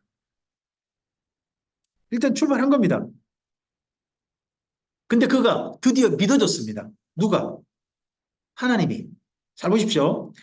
12장에서 믿어졌다고 표현하지 않습니다. 하나님께서 그의 믿음을 너는 이제 믿는 사람이다라고 인정한 게 15장입니다. 15장 가서야 인정받아요. 그의 믿음이. 우리가 맨 처음 교회에 나와가지고 하나님 믿게 되면 그때부터 너는 하나님 나 믿었다라고 인정받느냐? 그건 아닐 수 있습니다. 상당한 시간이 좀 지났습니다. 그리고 나서 믿고 난 다음에 그 다음에 다시 명령 받습니다. 그게 뭡니까? 너는 내 앞에 행하여 안전하라. 이 명령은 또 17장에서 받습니다. 점점 보십시오. 하나님께서 맨 처음에 부르시죠. 믿는 사람이 됐어요. 드디어 하나님 믿어졌어요. 그럼 믿어지고 나면 그 사람이 그 다음 하나님께서 그에게 그 사람에 맞게 신앙 수준에 맞게 요청한 게 뭐예요? 너는 내 앞에 행하여 안전하라. 이거 맨 처음 교회 나올 때부터 한 말 아니란 말입니다. 좀 차근차근 갑니다. 그러고 나서 맨 마지막 그거 뭐합니까? 시험을 치릅니다. 하나님께 시험을 치릅니다. 22장 정도에. 누굽니까? 자기 아들 이삭을 바치는 사건이죠. 이삭을 사랑하느냐 나를 사랑하느냐 하는 시험을 받습니다. 저 같으면 이런 시험 안 치르고 싶을 것 같습니다. 자식을 놓고 하나님 앞에서 너 나 사랑해 네 자식 사랑해 라는 말은 제가 하나님 사랑하죠 하지만 자식을 그럼 내놔봐 하면 내놓고 싶겠어요. 어쨌든 이 시험을 받습니다. 그러고 난 다음에 시험을 치르고 난 다음에 비로소 맨 마지막 그에게 최종적인 그에게 주어진 말이 뭡니까? 24장에서 범사의 복을 받았다는 겁니다. 범사의 복을 받았단 말이 뭔 말입니까? 모든 일에 뭔가 좋은 일이 생겼단 말이 아니고 어떤 일을 만나든지 이때 정도에는 어떤 일을 만나든지 무슨 일을 하나님께 요청하시든지 간에 어떤 사람이 되었다. 하나님께 무릎 꿇는 사람이 되었다. 어떤 일이든지 간에. 바로 그런 삶으로 아브라함의 신앙 성장 과정이 있습니다. 우리 제목만 좀 읽어보실까요? 한 100년 과정을 우리가 짧게 좀 해보는 겁니다. 1번입니다. 2번이요. 3번입니다. 4번입니다. 그리고 마지막 최종적인 말씀은요. 범사에 뭘 받았다. 이런 아브라함의 과정이 우리에게요. 모범으로 제시됐습니다. 그래서 아브라함은 이렇게 말하죠. 믿음의 조상이라고 그러죠. 그 말은 뭔 말입니까? 아브라함처럼 사는 삶으로 우리가 초대받은 겁니다. 예수님 안에서. 이 아브라함처럼 사는 삶으로. 그러면 아브라함이 어떻게 살아있는지 좀 자세히 좀 아셔야 되겠죠. 한 9가지를 좀 제시해 보고 싶습니다. 이 9가지는요. 그 노후 목사님이 쓰신 책이 있습니다. 하나님의 사람들이라는 책이 있어요. 하나님의 사람들. 그중에서 구약 성경편이 있습니다. 그중에 아브라함 이야기가 있는데요. 그 이야기를 한번 좀 정리를 해본 겁니다. 자, 아브라함의 믿음의 모범. 첫 번째 뭐 했다는 겁니까? 네. 내 아버지 집을 떠나서 나랑 함께 가자 했을 때요. 그 당시에 부족국가 시대에 그걸 한다는 것은 말이 안 돼요. 말이 안 되는 거예요. 자기 가족을 떠나면 어떻게 될까요? 부족국가 시대에. 누구에게나 밥이 되는 거예요. 자기를 보호할 전혀 상태가 없는 거예요. 쉽게 말하면 국가의 보호가 없는 땅으로 내 동력이 던져진 사람과 똑같은 거예요. 근데 아브라함이 하나님이 가자고 하니까 그걸 결단한 거예요. 결단이 어마어마하죠. 두 번째요. 아브라함 무슨 모범이에요? 제사의 믿음의 모범이에요. 가는 데마다 제단을 쌓고 하나님께 제사를 드렸죠. 네. 아브라함의 삶은 100여 년의 신앙 삶은 제사로 시작해서 제사로 마무리했다고 할 수 있습니다. 그 다음에 3번입니다. 아브라함은 어떤 사람입니까? 가나안 땅에 하나님께서 보내신 선교사였습니다. 그 지역 주민들과 함께 살면서 선교사로서 삶을 살았습니다. 그 다음에 네 번째요. 기업가의 모범입니다. 이분에게는 밑에 용사가 몇 명이나 있죠? 318명의 용사가 있습니다. 심지어 국제전쟁에 끼어들어가지고 구돌라오멜의 군대를 갖다 이겨버릴 정도의 강력한 사람들입니다. 이런 사람들을 데리고 있습니다. 근데 이분이요. 이런 사람들을 데리고 있으면서 점점 부자가 됐다는 얘기 성경에 있습니까? 없습니까? 아브라함이 거부가 됐단 말은 언제 나오냐 그러면요. 저기 이집트에서 나올 때 자기 아내를 바로한테 줬다가 데리고 나올 때 있지 않습니까? 그때 거부가 됐단 말이 나옵니다. 부자가 되고 난 다음에 그다음에 있었던 일이 뭐죠? 조카롯과 헤어지는 겁니다. 네가 동으로 가면 나는 서로 갈게. 네 마음대로 골라라. 그랬더니 하필 또 목축하기 좋은 땅은 누가 골라버리죠? 소환들 그쪽이 소돔 고모라 그쪽 땅이 목축하기 딱 좋더라. 해가지고 얼른 조카롯이 거기 가버리죠. 그런 바람에 목중하기도 안 좋은 땅이 남은 겁니다. 그런 이야기죠. 근데 그 기업가가 그 이후에 318명을 직원으로 데리고 있어요. 직원 318명이면 기업이 작습니까? 큽니까? 송 집사님이 여기 직원이 몇 명이나 될까요? 60명입니까? 어마어마하네요. 네. 근데 318명이면요. 상당한 규모의 기업 아닙니까? 근데 이 기업에서 사실 아브라함이 기업이 나중에 확장했단 말이 없습니다. 그러면 거의 아브라함은 있을 것 같습니다. 318명을 먹여 살리는데 자기 기업이 사용된 겁니다. 기업은 두 가지라고 봅니다. 하나는요, 직원들을 이용해서 사장님이 많은 이익을 가져가는 것이 있을 겁니다. 근데 또 다른 기업이 있다고 생각합니다. 이 기업을 통해서 직원들과 함께 먹고 사는 기업이 있을 겁니다. 아브라함은 어떤 기업을 이뤘겠습니까? 성경을 보면 직원들을 이용해 가지고 점점 확장하는 그런 기업이 아니라 함께 먹고 사는 기업을 이뤘던 분이 아브라함이지 않을까 싶습니다. 그다음에 다섯 번째입니다. 이웃사랑입니다. 자기 조카로에게 훨씬 더 배려하죠. 함께 살고 있는 다른 족속들, 가나안의 족속들도 배려하고 그렇게 삶을 삽니다. 그다음에 아브라함의 약점이 뭐죠? 아내를 아내라고 말을 못하는 겁니다. 아브라함에게는 유일한 약점입니다. 아내를 아내라고 말 못합니다. 왜요? 자기 아내가 너무 얼마나 예뻤는지 모르겠습니다만은 너무 아름다워가지고 그 아내를 아내라고 했다가는 그 당시에는요 아내가 어떻게 취급받냐 그러면 그 집의 어떤 그 소유물로 취급받는다고 합니다. 그러면요 그 소유물을 빼앗는 방법이 뭘까요? 저 사람이 가지고 있는 좋은 게 뭐예요? 그러면요 결투를 신청한답니다. 내가 가지고 있는 좋은 거다고 내놓고 너 그거 내놔. 내 거 이거 내놓게. 그거 서로 결투를 신청한답니다. 해가지고 이기면요 저 사람이 가진 소유물을 싹 가져가는 거예요. 아내는 일종의 소유물로 봤기 때문에 아브라함이 만약에 사라를 자기 아내로 소개했다간요. 엄청나게 많은 사람들의 시달림 끝에서 당했을 겁니다. 생존하는 방법이 뭐예요? 누이라고 하는 겁니다. 그럼 누이라고 하면 그 당시에 사람들의 풍습에 어떤 여인과 결혼하려면 그 집안에게 뭘 해줘야 될까요? 그 여자의 집안에게 혼수품을 해줘야 한답니다. 혼수품을 해줘야 되는데 아브라함이 요구한 혼수품이 어느 정도 양일까요? 이집트를 봐보세요. 이집트에서 아브라함이 요구했던 온수품에 유일하게 해줄 수 있었던 사람이 누구죠? 바로입니다. 바로.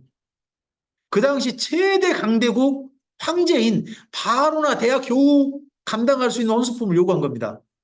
근데 그걸 어떤 걸 요구하든지 간에 해줘야 되는 게 그 당시 풍습이었다고 해요. 그러니까 그렇게 요구하고 하면서 자기 아내를 뺏기지 않으려는 그런 꼼수를 썼던 사람이 아브라함인 거죠. 근데 결국 하나님께서는 이거 챙피를 당하면서까지 이거 좀 극복하라고 이렇게 받는 거죠. 그 다음에 일곱 번째입니다. 성경상 최초로 11조라는 게 바쳤던 사람입니다. 여덟 번째, 자기는 소유보다 뭘 더 우선했습니까? 사람입니다. 자기 소유보다는 사람을 더 훨씬 우선했던 사람입니다. 그리고 아브라함의 이 인생길이 지금 우리들에게까지 모범이 됩니다. 그분의 인생길이. 그래서 아브라함을 따르라 하는 것이 성경 말씀인 거죠. 믿음이 길한 사람들에게. 여기가 부엘세바입니다. 아브라함이 최종적으로 갔던 장소입니다. 아브라함은요, 주로 이 평지 쪽으로 많이 안 갔습니다. 해안 쪽은 굉장히 좀 평지 있고 괜찮은 땅이거든요. 주로 어딜 다녔느냐? 이 산지로 다녀요, 산지. 좀 이제 세겜 있죠? 세겜에서부터 출발해가지고 이 중간에 베델이 있고요. 예루살렘 바로 위에 베델이 있고 그리고 헤브론 있죠? 그리고 떠 내려가면 부엘세바 있고요. 부엘세바 밑으로는요. 네게부예요. 광야예요, 광야. 갈 데가 못 돼요. 그러니까 어떻게 보면 그나마 산지길로가 쭉 갈만해가지고 그나마 사람이 사는 곳으로 맨 마지막 최종 직죠. 별로 안 사는 데가 부엘세바예요. 거기까지 간 거예요. 부엘세바는 지금도 유적으로 남아있어요. 이쪽으로 남아있는데 도시가 저쪽 보이시죠? 북쪽에 도시가 있고요. 남쪽 이쪽에가 유적이 있고요. 이 남쪽 바로 밑에는 네게브예요. 예전에는 여기 살았는데 지금 도시 형성은 위쪽에가 형성이 된 겁니다. 여기 유적지에 가면 아브라함의 우물과 물 저장소가 있다고 합니다. 여기는 물이 나오다가 물이 안 나오는 거예요. 조금 나오다가 안 나와요. 그러면 이 물 저장소에서 물을 떠오는 거죠. 이 물 저장소 깊이가 50m가 내려간대요. 왜 이렇게 내려갈까요? 물 증발을 막으려다 보니까 저 밑에 내려가야 돼요. 그럼 여자들이 물을 어떻게 해야 될까요? 물 떠올 때 어떻게 떠야 되겠어요? 저 밑에까지 물을 길어오는 거예요. 혹시나 그 아브라함의 종이 자기 아들을 위해서 하란에 보낸 사건 기억나시죠? 여자들이 물 길러 나올 저녁 때 정도에 거기에 도착했다 그러죠? 그때 리브가가 만나가지고 어떻게 해요? 이 낙타들한테도 물 줄게요라고 하지 않습니까? 그럼 물을 어떻게 가져왔겠어요? 이 물 저장소 갔다 온 거예요. 리브가가. 그럼 낙타는 물을 적게 먹을까요? 많이 먹을까요? 낙타 몇 마리 가져갔죠? 뭔 두 마리, 열 마리예요. 잘 읽어보세요. 그 많은 것들을, 그 많은 낙타를 누가 물 다 먹인 거예요? 그걸 누가 쳐다봐요? 다메섹 사람 엘리에셀이라는 사람이 아브라함의 종이 저거 보고 아, 저 사람이야. 우리 도련님 한쪽 짝이 딱 맞겠는데 해가지고 집안 물어보잖아요. 했더니 마침 또 누구예요? 아브라함과 같은 집안. 하나님께 찬송하고 그 집안 찾아가셨습니다. 당장 손목에 얼른 먹고를 채웠죠. 내 도련님 거요. 얼른 채우고 찾아가는 그런 내용 나오잖아요. 여기가 물저장소가 여기를 이해할 때 여인들이 물 들어간다 그러면 우리나라 쫙 물 쏟거나 뭐 두레박이 그런 데가 아니란 말이에요. 이쪽은 좀 다른 지형이니까 그것도 이해하시고 보셔야 될 거죠. 그리고 아브라함은 간 데마다 이 에셀나무를 심고 하나님께 경배했대요. 왜 에셀나무를 심을까요? 그 사막에요. 그늘이 될 만한 데가 거의 없어요. 근데 이런 사막지대, 거의 광야지대에 그나마 사는 식물, 그 그늘까지 돼가지고요. 사는 식물이 이게 에셀나무래요. 여기 밑에는 그늘 밑에 들어가면 시원하니까. 거기 성지 실제 가보시면요. 있을 땐 가보시면 그렇게 더운데 그늘 밑으로 가면 살만해요. 그늘 밑으로만 들어가면. 부엘세바 한번 잠깐 보고 가겠습니다. 방금 성지 거기입니다. 저 위쪽이 도시가 있는 데고요. 지금 여기 남쪽.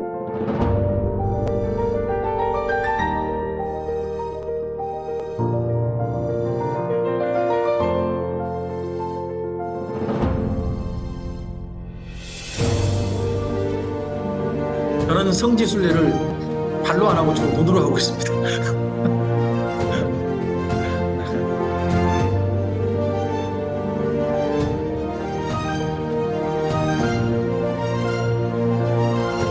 이거 우리나라 분이 찍어서 올린 영상입니다. 이건 성지순례 TV라고요. 괜찮은 영상 많이 올라와 있습니다.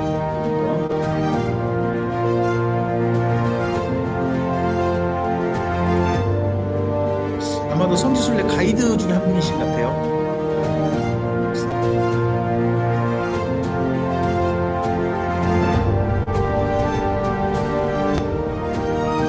먼저 한번 여기 한번 부엘세바 여기 한번 가보시죠.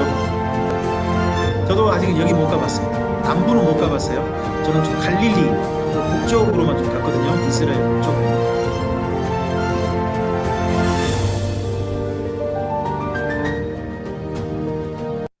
자, 그만 보시고 다음으로 넘어가도록 하겠습니다. 그 다음 그 아브라함의 아들이 누굽니까? 이삭입니다. 이삭이란 말 하니까 우리는 벼이삭, 보리이삭 그렇게 떠오르잖아요. 원래 말은 이츠하크죠. 이츠하크라는 말은요. 이삭이, 보리이삭 그런 거 아닙니다. 웃음이란 뜻이죠. 웃음. 근데 웃음도 여러 종류가 있죠. 웃음이 여러 종류가 있지 않습니까? 여기 근데 웃는 이츠하크는 원래 코웃음입니다. 코로 웃다예요. 그럼 어떤 웃음이죠? 좋은 웃음이 아니죠. 뭔가 피식 웃는 거잖아요. 어이없다든지 그래서 웃는 웃음이잖아요. 자, 아, 이삭의 족보를 말합니다. 제가 맨 처음 시작할 때 족보가 좀 중요하다라고 말씀드렸죠. 좀 읽어보겠습니다. 아브라함의 아들 이삭의 족보는 이러하니라. 아브라함이 이삭을 낳고 이삭은 40세 리브가를 맞이하여 아내를 삼았으니 리브가는 바단 아람의 아람 족속 중 부두엘의 딸이요 아람 족속 중 라반의 누이였더라. 먼저 나온 자는 붉고 전신이 토록 같아서 이름을 에서라 하였고 후에 나온 아우는 손으로 에서의 발꿈치를 잡았으므로 그 이름을 야곱이라 하였으며 리브가가 그들을 낳을 때 이삭이 나이가 60세였답니다. 자, 이삭이요 결혼했을 때 나이가 몇 살이죠? 40세라고 나와요. 40세. 그럼 아기를 몇 년 만에 본 거예요? 60세니까 20년 만에 본 거예요. 그럼 맨 처음에 한 20년 동안 얘가 안 생긴 거죠. 그러다 보니까 이삭이 그 아내가 자꾸 아이에 대해서 막 그냥 생각하고 고민하고 괴로워하고 하니까 아내를 위해서 자식을 주기를 기도했다고 돼 있습니다. 이삭은 왜 태평했을까요? 아버지가 자기를 낳을 때 아버지 나이가 몇 살이었어요? 100살이었잖아요. 어머니는 몇 살? 그때도 주더라. 뭐, 이제 내가 60인데 뭐, 뭐 그렇게 조급혀. 뭐 좀 마음이 그랬던 모양이에요. 근데 아내가 자꾸 괴로워하니까 아내를 위해서 기도했다는 거예요. 그래서 저는 성경상에서 볼 때 애처가의 전형이 저는 이삭이라고 봅니다. 자, 이삭하고 리브가 사이에 초산이죠, 초산. 초산으로 아이 둘 낳죠. 아이들이 누구누구 태어나는 겁니까? 에서와 야곱 아닙니까? 근데 뱃속에서부터 싸웠죠. 뱃속에 싸웠단 말을 임신하는 여인의 편으로 해보세요. 뱃속에 싸웠다. 그러면 뭐가 심한 거예요? 태동이 너무 심했다.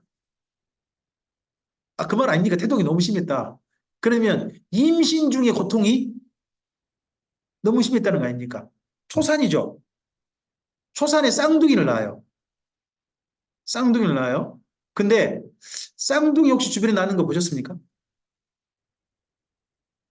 요즘은 좀 더 지왕절개합니까? 쌍둥이? 그럼 못 날릴지도 모르겠는데 쌍둥이 낳을 때 본래 어떻게 태어납니까? 첫째 아이고 둘째 아이 낳을 때 바로 태어납니까? 좀 간격이 있습니까? 제가 알기로는 간격이 있는 걸로 알고 있습니다. 한 10분 정도가 시간 차이가 있는 걸로 알고 있어요. 그래야 산모의 몸이 아기 낳는 어머니의 몸이 그래야 된대요. 유지가 될 수 있대요. 근데 에서와 야곱은 어떻게 태어났죠? 발목을 잡고 바로 나와보세요. 첫째 나왔는데 10분 쉬어야 되잖아요. 10분 정도 쉬어야 되는데 어떻게 나와요? 둘째가 바로 엄마를 죽일 뻔했어요. 그랬잖아요. 그러고 난 다음에 이들의 동생이 태어나요? 안 태어나요? 안 태어나잖아요. 안 태어나잖아요. 그게 저는 이때 첫째하고 둘째가 한꺼번에 나온 바람에 리브가의 자궁이 훼손됐을 가능성도 있고, 그 가능성도 있고, 또 하나 가능성이 있다면 저는, 어, 이삭이 자기 아내가 또 그렇게 고통하는 모습 보고 싶지 않다 하는 배려였을 수도 있겠다. 저는 모르겠어요. 두 사람 만나봐야 알아요. 만나봐야 알지만 하여튼 두 명밖에 안 났다는 거죠. 난 게 두 명만 났다는 거. 이 이삭은요, 이름이 좀 그래요. 유럽인들 중에 이 이름 쓰는 분 많죠. 아이작, 뭐 이런 것도 있고요. 그다음에 비숍입니까? 비숍인가? 이것도 아니지, 비숍은 아니구나. 아이작 있고 또 뭐죠? 유럽 이름으로 이삭 이름 굉장히 많은 걸로 알고 있는데. 상당히 많은 걸로 알고 있습니다. 근데 이 이삭의 본래 이름의 뜻이 뭐라고요? 웃음인데 무슨 웃음? 별로 좋은 이름이 뜻이 아니에요. 그잖아요. 예. 우리나라 같으면 웃음이 들어간 다음에 한자가 뭐가 있을까요? 소? 미소할 때 소? 가지고 여자의 이름 중에 미소라는 이름은 제법 있는 것 같네요. 우리나라에 미소. 근데 혹시 우리 아이들 이름 중에 비소라는 이름 있어요? 비소. 그러면서 비소야, 비소야 불러주는 그런 집 있나요? 말이 안 되잖아요. 근데 이게 이삭이 그래요. 왜 이러죠? 하나님께서 맨 처음에 99세 때 아브라함이 나타나셔가지고 내 명년 이맘때 너한테 아들이 있을 것이다 했더니 아브라함이 속으로 뭐 했대요? 쫙 그랬대요. 웃었대요. 그 웃었단 말이 뭐예요? 코로 웃었단 말이에요. 어이없어서 웃었다라는 그런 말이에요. 먼저 이삭이 그렇게, 아브라함이 그렇게 해요. 그러고 난 다음에 이 아브라함 집에 하나님 또 찾아오시죠. 천사 두 명과 함께 찾아오셔가지고 또 밖에서 리브가가, 뭐죠? 잠깐만요. 사라가 밖에서 음식 준비하고 있는데 거기 장막 그쪽에서 하나님 또 말씀하셨죠. 명령님한테 너한테 아들이 있을 것이다 했더니 이번엔 또 누가 웃어요? 사라가 또 밖에서 또 웃죠. 거기 웃으면 쫙 크라고요. 어이없어서 그리고 웃었다는 거예요. 부부가 똑같이 코로 웃으니까 하나님께서 원래 이삭이라 이름하라 한 말이 언제 주어집니까? 그 장막에서 주어집니다. 부부가 똑같다고. 그때 주어지지 그 전에 맨 처음에 아브라함한테 주신 이름이 아닙니다. 그때 나들 너 이름 쫙 그래라 네 자식 나라고. 이삭이라 해라 이츠학 그래라. 하는 바람에 이삭이 되는 거죠. 좀 하나님의 감정이 좋은 감정은 아닙니다. 이때가. 근데 생각을 해보세요. 이때 왜 그러면 굳이 자기 자식한테 이츠하크라고 하는 이름을 아브라함 붙여줬을까요? 왜? 하나님 그렇게 말씀하셨으니까 저는 다른 의미겠다고 생각해요. 왜 너 이름이 하필 다른 사람 듣기도 좀 안 좋은 이츠하크인 줄 아니? 너가 태어날 때 엄마하고 아빠가 우리 몸을 통해 태어날 아이가 어떻게 태어나 하고 사실 우리는 웃었다. 근데 하나님께서 너를 보게 하셨다. 너는 앞으로 너 평생 살 때에 결코 하나님 무슨 말씀 하시더라도 어이없어 웃거나 그러지 마라. 너의 이름이 너에게 반면교사가 됐으면 좋겠다. 하나님 무슨 일 말씀하셔도 너는 그대로 순종이라. 여러분 이삭의 생애가 그다음 어떻게 됩니까? 아버지보다 5년 더 살죠. 180세 살고요. 180세를 완전히 가나안 땅에서만 살아요. 근데 그 사이에 한 번도요. 하나님을 향하여서 이츠학한 짝한 적이 없어요. 이삭은 하나님이 무슨 말씀을 하셔도요. 그대로 순종했어요. 그대로 순종했어요. 이 엄마 아빠가 자기한테 이름을 붙여준 이유를 분명히 따른 거죠. 그러다 보니까 2번이 있는 거죠. 부모를 공경해가지고 이 땅에서 장수한 정말 하나님 말씀대로 실제 순종했던 모범이 누가 있습니까? 이삭이 있습니다. 그리고 사람들과도요 다투지 않습니다. 대신에 다투지 않는 대신에 억울함은 있는 것 같습니다. 왜 여기저기서 우물 조금 좀 파놓으면 달라 그러면 줘야 되고 힘니까? 왜 그러죠? 이삭이요 우물을 4개인가 파지 않습니까? 4개인가 팠는데 달라고 하면 주고 달라고 하면 주고 그냥 갔습니다. 싸우진 않았어요. 갔는데 왜 그럴 수밖에 없어요? 왜? 첫째는 그 땅이 자기 땅이 아니에요. 임대로 살고 있는 땅이에요. 두 번째 뭐예요? 힘이 없어요. 맞설 만한 힘이 없는 거예요. 그러다 보니까 자식 2명 중에요. 장차 그 주변 사람들한테 결코 힘으로 밀리지 않을 한 명이 당당하게 크죠. 자식 2명 중에 장차 족장이 될 만한 사람 한 명이 크지 않습니까? 누가 이쁠까요? 그리고 한 명은 어디서 살아요? 한 명은 집에서 맨날 목축이나 하고 있고 양을 어떻게 하면 잘 기를까 이것만 연구하고 있는 거예요. 그게 원래 누가 하는 일일까요? 목축하는 일은 주로 누가 할까요? 자, 아브라함 때부터 목축했죠? 아브라함이 목축했을까요? 318명이 목축했을까요? 그럼 목축하는 일은 누가 하는 거예요? 종이 하는 거예요. 아니, 그렇잖아요. 종으로 산 같은 소름이 있잖아요. 180년 살면서 그런 소름이 있는데, 둘째는 뭐예요? 벌써부터 싹수가 노래. 장차 뭐예요? 이게 또, 나랑 똑같이 살게 생겼어. 너는 아버지처럼 안 살았으면 좋겠는데 똑같이 살아. 근데 누가요? 에서가 장자 노릇 할 것 같아, 진짜. 더 이상 힘 안 빼고 살 것 같아. 그러다 보니까 아버지가 누구를 좋아해요? 그러니까 평생 싸우지 않고 사는 건 맞아요.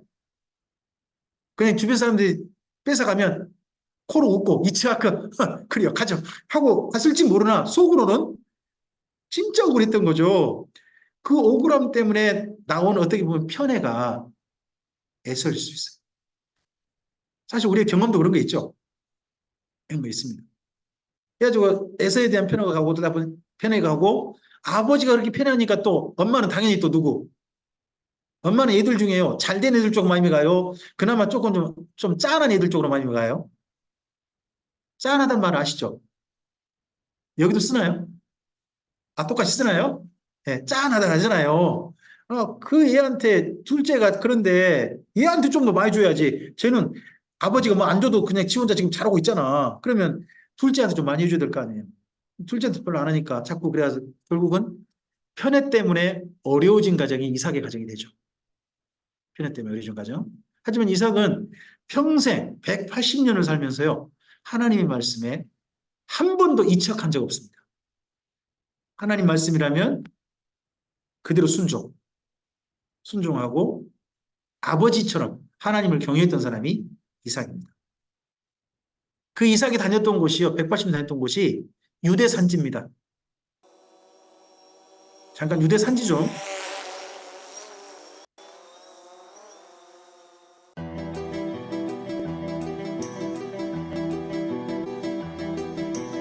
이때 우기 때 이때 유대 산지라 제가 파릇파릇하죠? 근데 산세를 보시기 바랍니다. 평지는 못 다니고 이 산지만 주로 다녔습니다. 180년을 그렇게 살아야 됐습니다. 그리고 좀 평지 같단다 그러면요 네게부 남쪽 그쪽 가서 있고 그렇게 살아야 했습니다.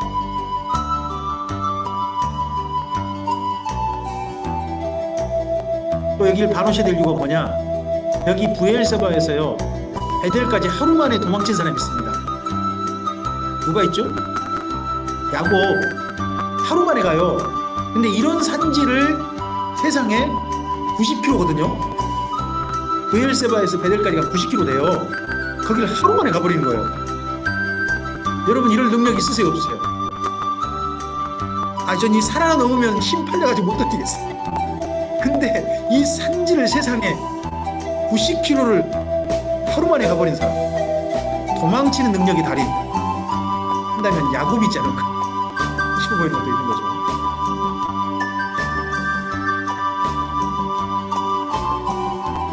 유대 산지에 대한 영상들이 성경 유튜브에 보면 몇 개 올라와 있습니다. 한번 좀 살펴보시고요. 그러면 왜 여기서 살아야 되냐? 그 남쪽으로 못 사니까. 그 남쪽 좀 가볼게요. 그 남쪽이 유대 사막, 유대 광야, 다른 말로 네게브라고 우리 성경 표현했습니다. 이전 성경 남방 이렇게 표현해놨죠.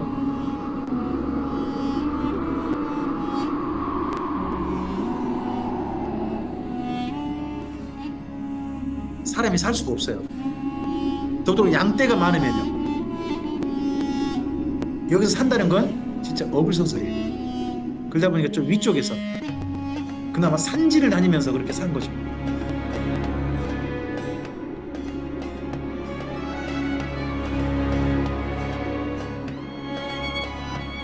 우리도 지금 이렇게 눈으로 보니까 와 멋있다, 우리가 좀 다른 풍경이니까 멋있다 그래 보이죠? 실제 여기 산다고 생각해 보십시오. 자, 말이 안 될 겁니다.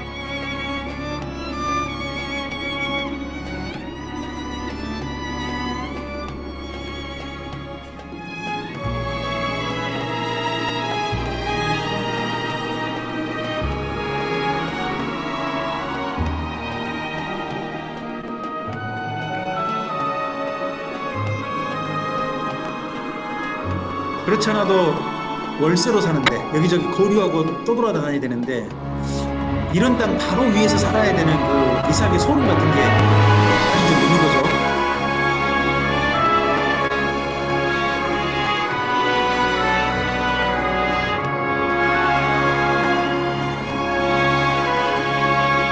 우리도 관광지라면 여기 올만 하겠죠. 주변 쫙 보이는 그 산세 쫙 많이 보이는 거 이런 데 올라가서 한번 좀 보고 갈 만 하지 않겠습니까?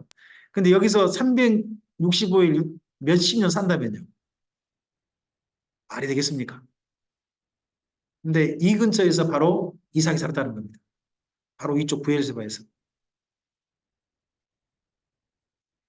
그리고 난 다음에 사람이 누굽니까? 야곱입니다. 그 이삭의 아들 야곱입니다.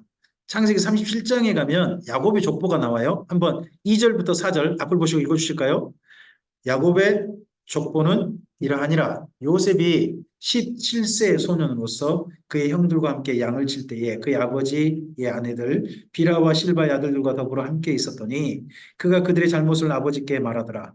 요셉은 노년에 얻은 아들이므로 이스라엘이 여러 아들들보다 그를 더 사랑함으로 그를 위하여 채색옷을 지었더니 그의 형들이 아버지가 형들보다 그를 더 사랑함을 보고 그를 미워하여 그에게 편안하게 말할 수 없었다. 자, 보시면 야곱의 생입니까? 요셉의 생입니까?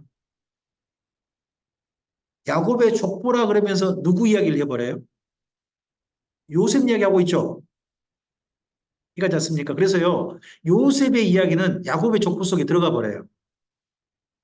그러면 아브라함부터 해보세요. 그래서 요셉의 족보는 이라는 말이 성경에 없어요. 그럼 아브라함부터 하면 이 사람의 족보는 이라니라, 아브라함의 족보는 이라니라 있고, 그 다음 두 번째 누가 있죠? 이삭의 족보는 이라니라. 또 세 번째 누가 있어요? 야곱의 족보는 이라니라 나와요. 요셉의 족보는 없단 말이에요. 그러다 보면 뭐라고 하겠어요? 아브라함과 이삭과 야곱의 하나님이 되는 거예요. 족보로 봐도 그런 말이 있습니다. 야곱이라는 이름의 뜻이 뭐죠? 제이콥. 유럽인들도 많이 쓰는 것 같네요. 영어권도 많이 쓰는 것 같아요. 뜻이요? 발목을 붙잡대요. 악착같이, 근데 단순히 잡는 게 아니라 악착같이 움켜잡다는 뜻이 돼요. 그러다 보니까 뜻이 하나 더 파생됐다는 거죠. 나쁜 쪽으로. 뭐라고요? 사기꾼. 그러니까 유럽 사람 이름 중에요. 제이콥 그러면 주의하세요. 영어권 중에 제이콥 그러면 혹시나 몰라요. 사기꾼일 수도 있어요. 이름의 뜻이 그래요. 이름의 뜻이. 근데 이 사람은 평생 뭐 한 사람이에요? 130이 될 때까지. 자기가 잡고 싶은 걸 붙잡아요. 그러다 보니까요. 험악하게 살아요. 자, 우리 인생 가운데서 그래도 자기가 잡고 싶은 거 열심히 잡은 사람은요. 사업 성공합니다. 그냥 열심히 일한 사람은 절대 성공 못합니다. 적어도 자기가 잡고 싶은 걸 제대로 콱 움켜잡아가지고 절대 안 놓는 사람. 그런 사람이 사업을 성공하는데 그러다 보니까요. 야곱은요. 130세 될 때까지 사실 성공한 사업가였습니다. 그런 부분이 있습니다. 성공합니다. 근데 험악하죠. 그 이후에. 근데 130세 돼서 비로소 뭐합니까? 드디어 하나님을 붙잡습니다. 자, 야곱이 이전에 잡았던 거 우리 한번 생각해 보시죠. 야곱은 가장 먼저 잡고 싶었던 게 뭘까요? 사실요, 자기가요, 형하고 바로 같이 태어났죠. 같이 태어났잖아요. 발목 잡고 나왔으니까 동시에 태어난 거 아닌가요? 그랬는데 먼저 나왔다고 에서가 뭐가 돼요? 장자가 되고 자기는요? 차자가 돼요. 그러다 보니까 장자에게 몇 몫이 들어가요? 두 몫이 들어가고요. 자기한테는 아버지 것 중에 얼마가 와요? 한 개가 와요. 거기다가 하나 더 있어요. 장자에게 나머지 가족들은 뭐라고 불러야 될까요? 큰아들에게 나머지 둘째부터 나머지 쭉 사람들은 큰아들에게 그 당시에 이슬람 민족의 법상을 보면 뭐라고 불러야 될까요? 주님이라고 불러야 돼요. 주님이어야 돼요. 그분이 주님. 그래서 나중에요. 야곱이 예수랑 만날 때 있잖아요. 야복강가 건너 만날 때 그가 자기 형한테 뭐라고 부르는가 봐보세요. 형님이라고 했다가 주님이라고 했다가 말이 왔다 갔다 해요. 거기 읽어보면 주로 주님이 많아요. 주님이 많아요. 이게 본래 그 당시 장자를 인정한 법이에요. 근데 맨 처음에 형이 가져간 그 장자권 있잖아요. 너무 억울했나 봐요. 그래서 장자권 어쨌든지 가지고 싶어가지고 무슨 일을 꾸미죠? 붉은 거 해가지고 어떻게 나한테 좀 팔아 이런 말 자꾸 하잖아요. 한번 물어볼게요. 형이 동생한테 네 가져가라 한다고 해서 장자권이 동생한테 갈까요 안 갈까요? 말이나 돼요. 그거 안 되는 거예요. 그래도 기어이 그렇게라도 가지고 싶다고 하는 자기 승리, 마음속의 승리, 그거라도 하고 싶은 사람이 누구? 야곱이었죠. 또 어머니는 보니까 에서는요 장자권이 아니어도 이미 한 살림 거하게 만들었다니까요. 족장들의 그 딸들이 자기한테 시집 와가지고 이미 장차 족장 이미 될 준비가 다 돼 있어요. 그러면 아버지 거 누구한테 해줘야 될 것 같아요. 어머니 입장에서는. 이미 형은 완전히 독립했으니까 이 아무것도 없는 야곱한테 당신 거 좀 물려주시오. 이런 게 있을 거 아니에요. 그러다 보니까 정식으로 물려주는 방법이 뭐예요? 아버지 거 정식으로 물려주는 방법. 장자가 인정받는 거예요, 아버지께. 형한테 샀다고 돼서 그렇게 된 거 아니에요. 그냥 진짜 물려주는 거예요, 아버지가. 그러니까 속여서라도 누가 장자 축복받아라. 그런 거 아니에요. 그렇게 엄마랑 작장을 내서라도 장자권을 갖고 싶었던 사람이 누구? 야곱 아닙니까? 그럼 여쭤보겠습니다. 야곱은 아버지의 장자권 그 다음에 받았습니까? 안 받았습니까? 다 받았다면 아버지 재산 누구한테 와야 됩니까? 그 다음에 에서는 야곱을 누구라고 불러야 됩니까? 근데 성경 속에서 에서가 야곱을 주님이라고 부르는 흔적이 나옵니까? 안 나옵니까? 저 그게 보이죠? 그러고 난 다음에 바단 아람에 갔습니다. 하란에 갔더니 예쁜 아가씨가 보였죠. 처음 만났죠. 우물가에서 만났나요? 그 목동들이 양들 물을 먹이는 그곳에서 처음 만났잖아요. 그가 라헬이죠. 라헬이 얼마나 예쁜지는 잘 모르겠어요. 근데 우리나라 그 화장품에서 라헬을 넣어가지고 화장품도 만들었죠. 라헬 3종 세트라고 제가 그 이름을 기억을 해요. 참존이든가요? 참존 화장품인가 거기서 만들었어요. 제가 기억하기로는 그 깨구리가 나와가지고 선전하는 그런 거였는데 거기서 라헬 3종 세트인가 만들었다고. 라헬이 진짜 예쁘다는 걸로 우리가 인식이 돼 있잖아요. 라헬이 진짜 예뻤는지 모르겠어요. 근데 그 라헬에게 빠져가지고 라헬을 위해서 기꺼이 몇 년을 투자하죠? 14년이죠. 7년 하고 난 다음에 다시 또 7년. 그렇게 해서라도 라헬을 자기 아내로 기어이 맞이하는 사람이 누구? 덕분에 14년을 무임금 노동으로 14년을 보내죠. 자기가 그 처가에 내는 그 혼례품 대신에 14년 노동력을 대신 제공한 거 아니에요. 자, 그러고 난 다음에 한 14년 지나니까 아내가 4명이 됐죠. 자식은요? 자식은 10명이 넘어버렸잖아요. 10명이 넘었잖아요. 그럼 재산은요? 재산이 없잖아요. 그러니까 그때 뭘 해요? 야곱이 했던 게 파업했죠. 장인어른 저 집으로 돌아가려합니다. 아무것도 없고 처자식만 이렇게 주렁주렁 있고 하는데 여기 장인어른 밑에 있어봤자 제가 뭔 재산을 늘릴 수 있겠습니까? 저 돌아가려면 했더니 장인어른이 긴급하게 노조 협상에 나서셨죠. 그래가지고 서로 협상한 게 뭡니까? 양떼 중에서 얼룩덜룩한 건 네 거, 나머지 깨끗한 건 내 거잉? 해가지고 뭐만 길러요? 털이 깨끗한 것만 기르죠. 라반이 깨끗한 것만 남겨주셨어요. 저 같으면 사이한테 적어도 자기 딸 2명도 갖고 하지 않습니까? 그러면 좀 떼어주면서 이거 네 거 가져. 이럴 수도 있잖아요. 근데 라반은요, 절대 안 줘요. 또 사이한테도 안 주고 싶으니까 뭐예요? 사이에 불리한 것만 다 한 거죠. 그래가지고 야곱이 수단방법 안 가리죠. 그 양떼가 서로 교미하는 장소에 그 물가에서 나무 껍질을 벗겨가지고 흔들어 놓고 거기 세워놓고 막 흔들고 그러죠.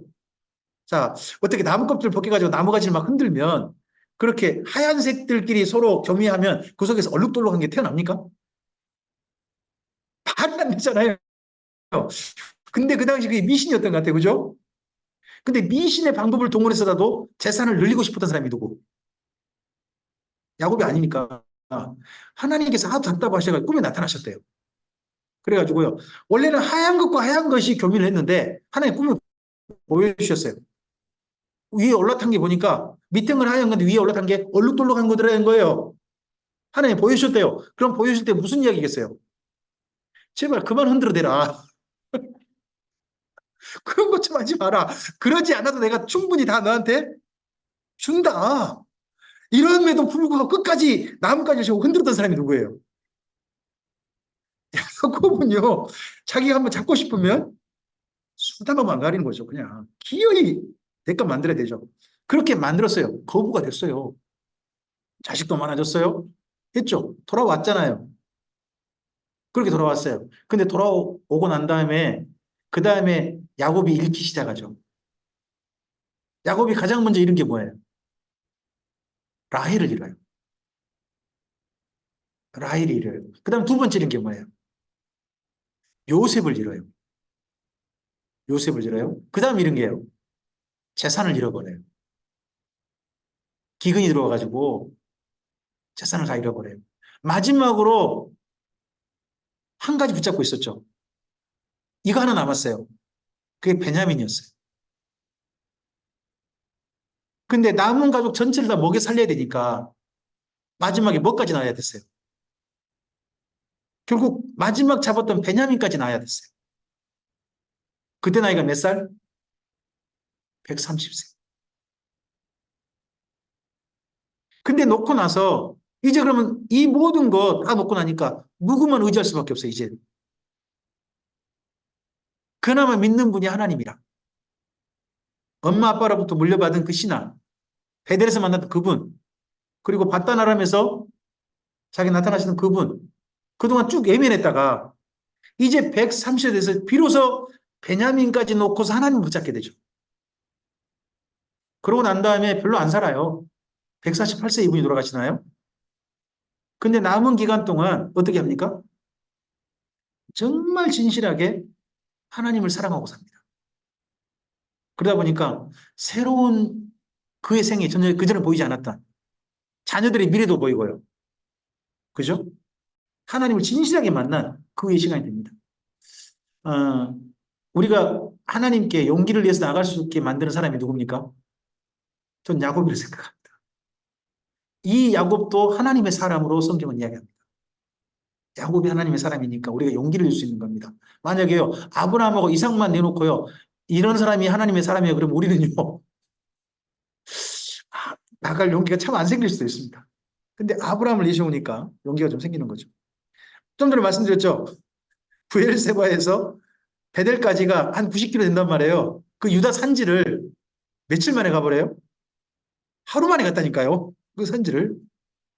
저는 어떤 이건 초능력이 발휘돼가지고 이렇게 된지 한번 좀 실제 한번 가보고 싶은. 여기 방금 좀 전에 보셨던 그 산지길 있잖아요. 산지길 이런 길을 간 겁니다. 그리고 이 사람 다음에 이 야곱의 아들이 누굽니까? 요셉이죠. 요셉은 거의 야곱 이야기 속에 들어있어 버려요. 우리 성경은 네 사람을 이야기하지만 실제 족보는 이란이라는 불로 보면 요셉의 이야기는 야곱 속 이야기에 들어있습니다. 그랬는데 어린 시절이 험하죠.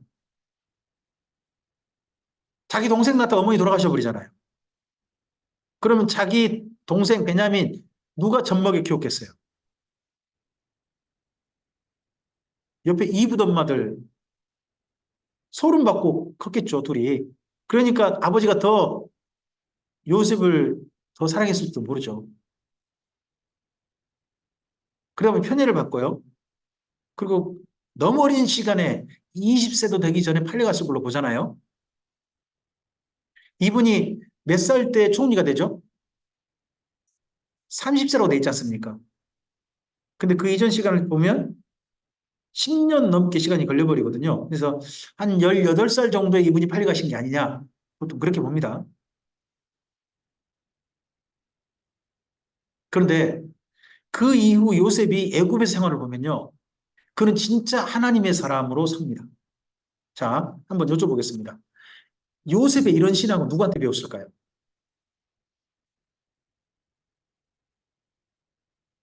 야곱이요. 야곱이 이렇게 가르쳤다고 믿으세요? 신앙을. 예. 여기 야곱이 들어왔을 때 이삭이 살아있어요. 근데 이삭에 한 가지 단점이 있죠. 연세 드신 이삭에게 한 가지 문제점. 안 보여요.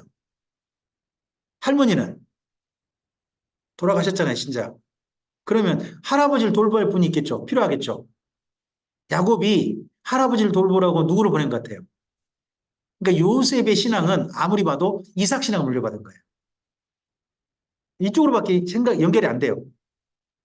그래서 어떻게 보면 이삭의 신앙이 제대로 물려진 사람은 요셉이다라는 생각을 가지고 요셉을 한번 봐보세요. 두 사람을 연결해서 상당히 닮아 있습니다. 두 사람이 닮아 있습니다. 이 정체성을 유지하죠.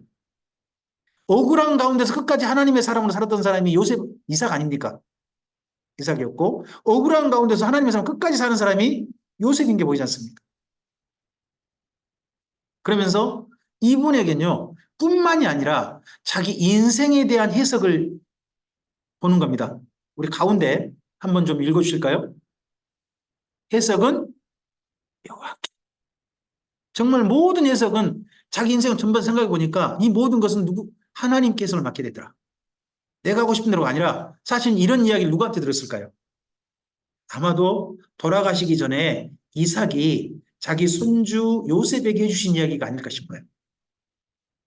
그러다 보니까 모든 꿈이든 자기 인생이든 어떤 일을 만날 때마다 하나님께서는 왜 이런 일을 하셨을까라는 해석하려고 하는, 하나님 입장에서 해석하려고 하면서 모든 일들을 바라보고 이해하고 거기에 근거해서 그 다음 적용하고 실천해 가는 사람, 그런 사람이 요셉이었을 걸로 보인다는 거죠.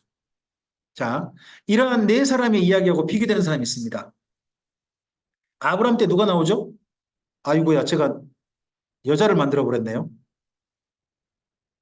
네, 죄송합니다. 제가 이거 여러분한테 보내드려야 되는데, 아이고, 이게 이렇게 써야 원만만 또 글자가 또 작아지네요. 그죠? 글자를 32 하면 되겠죠? 네, 이렇게 되는데 갑자기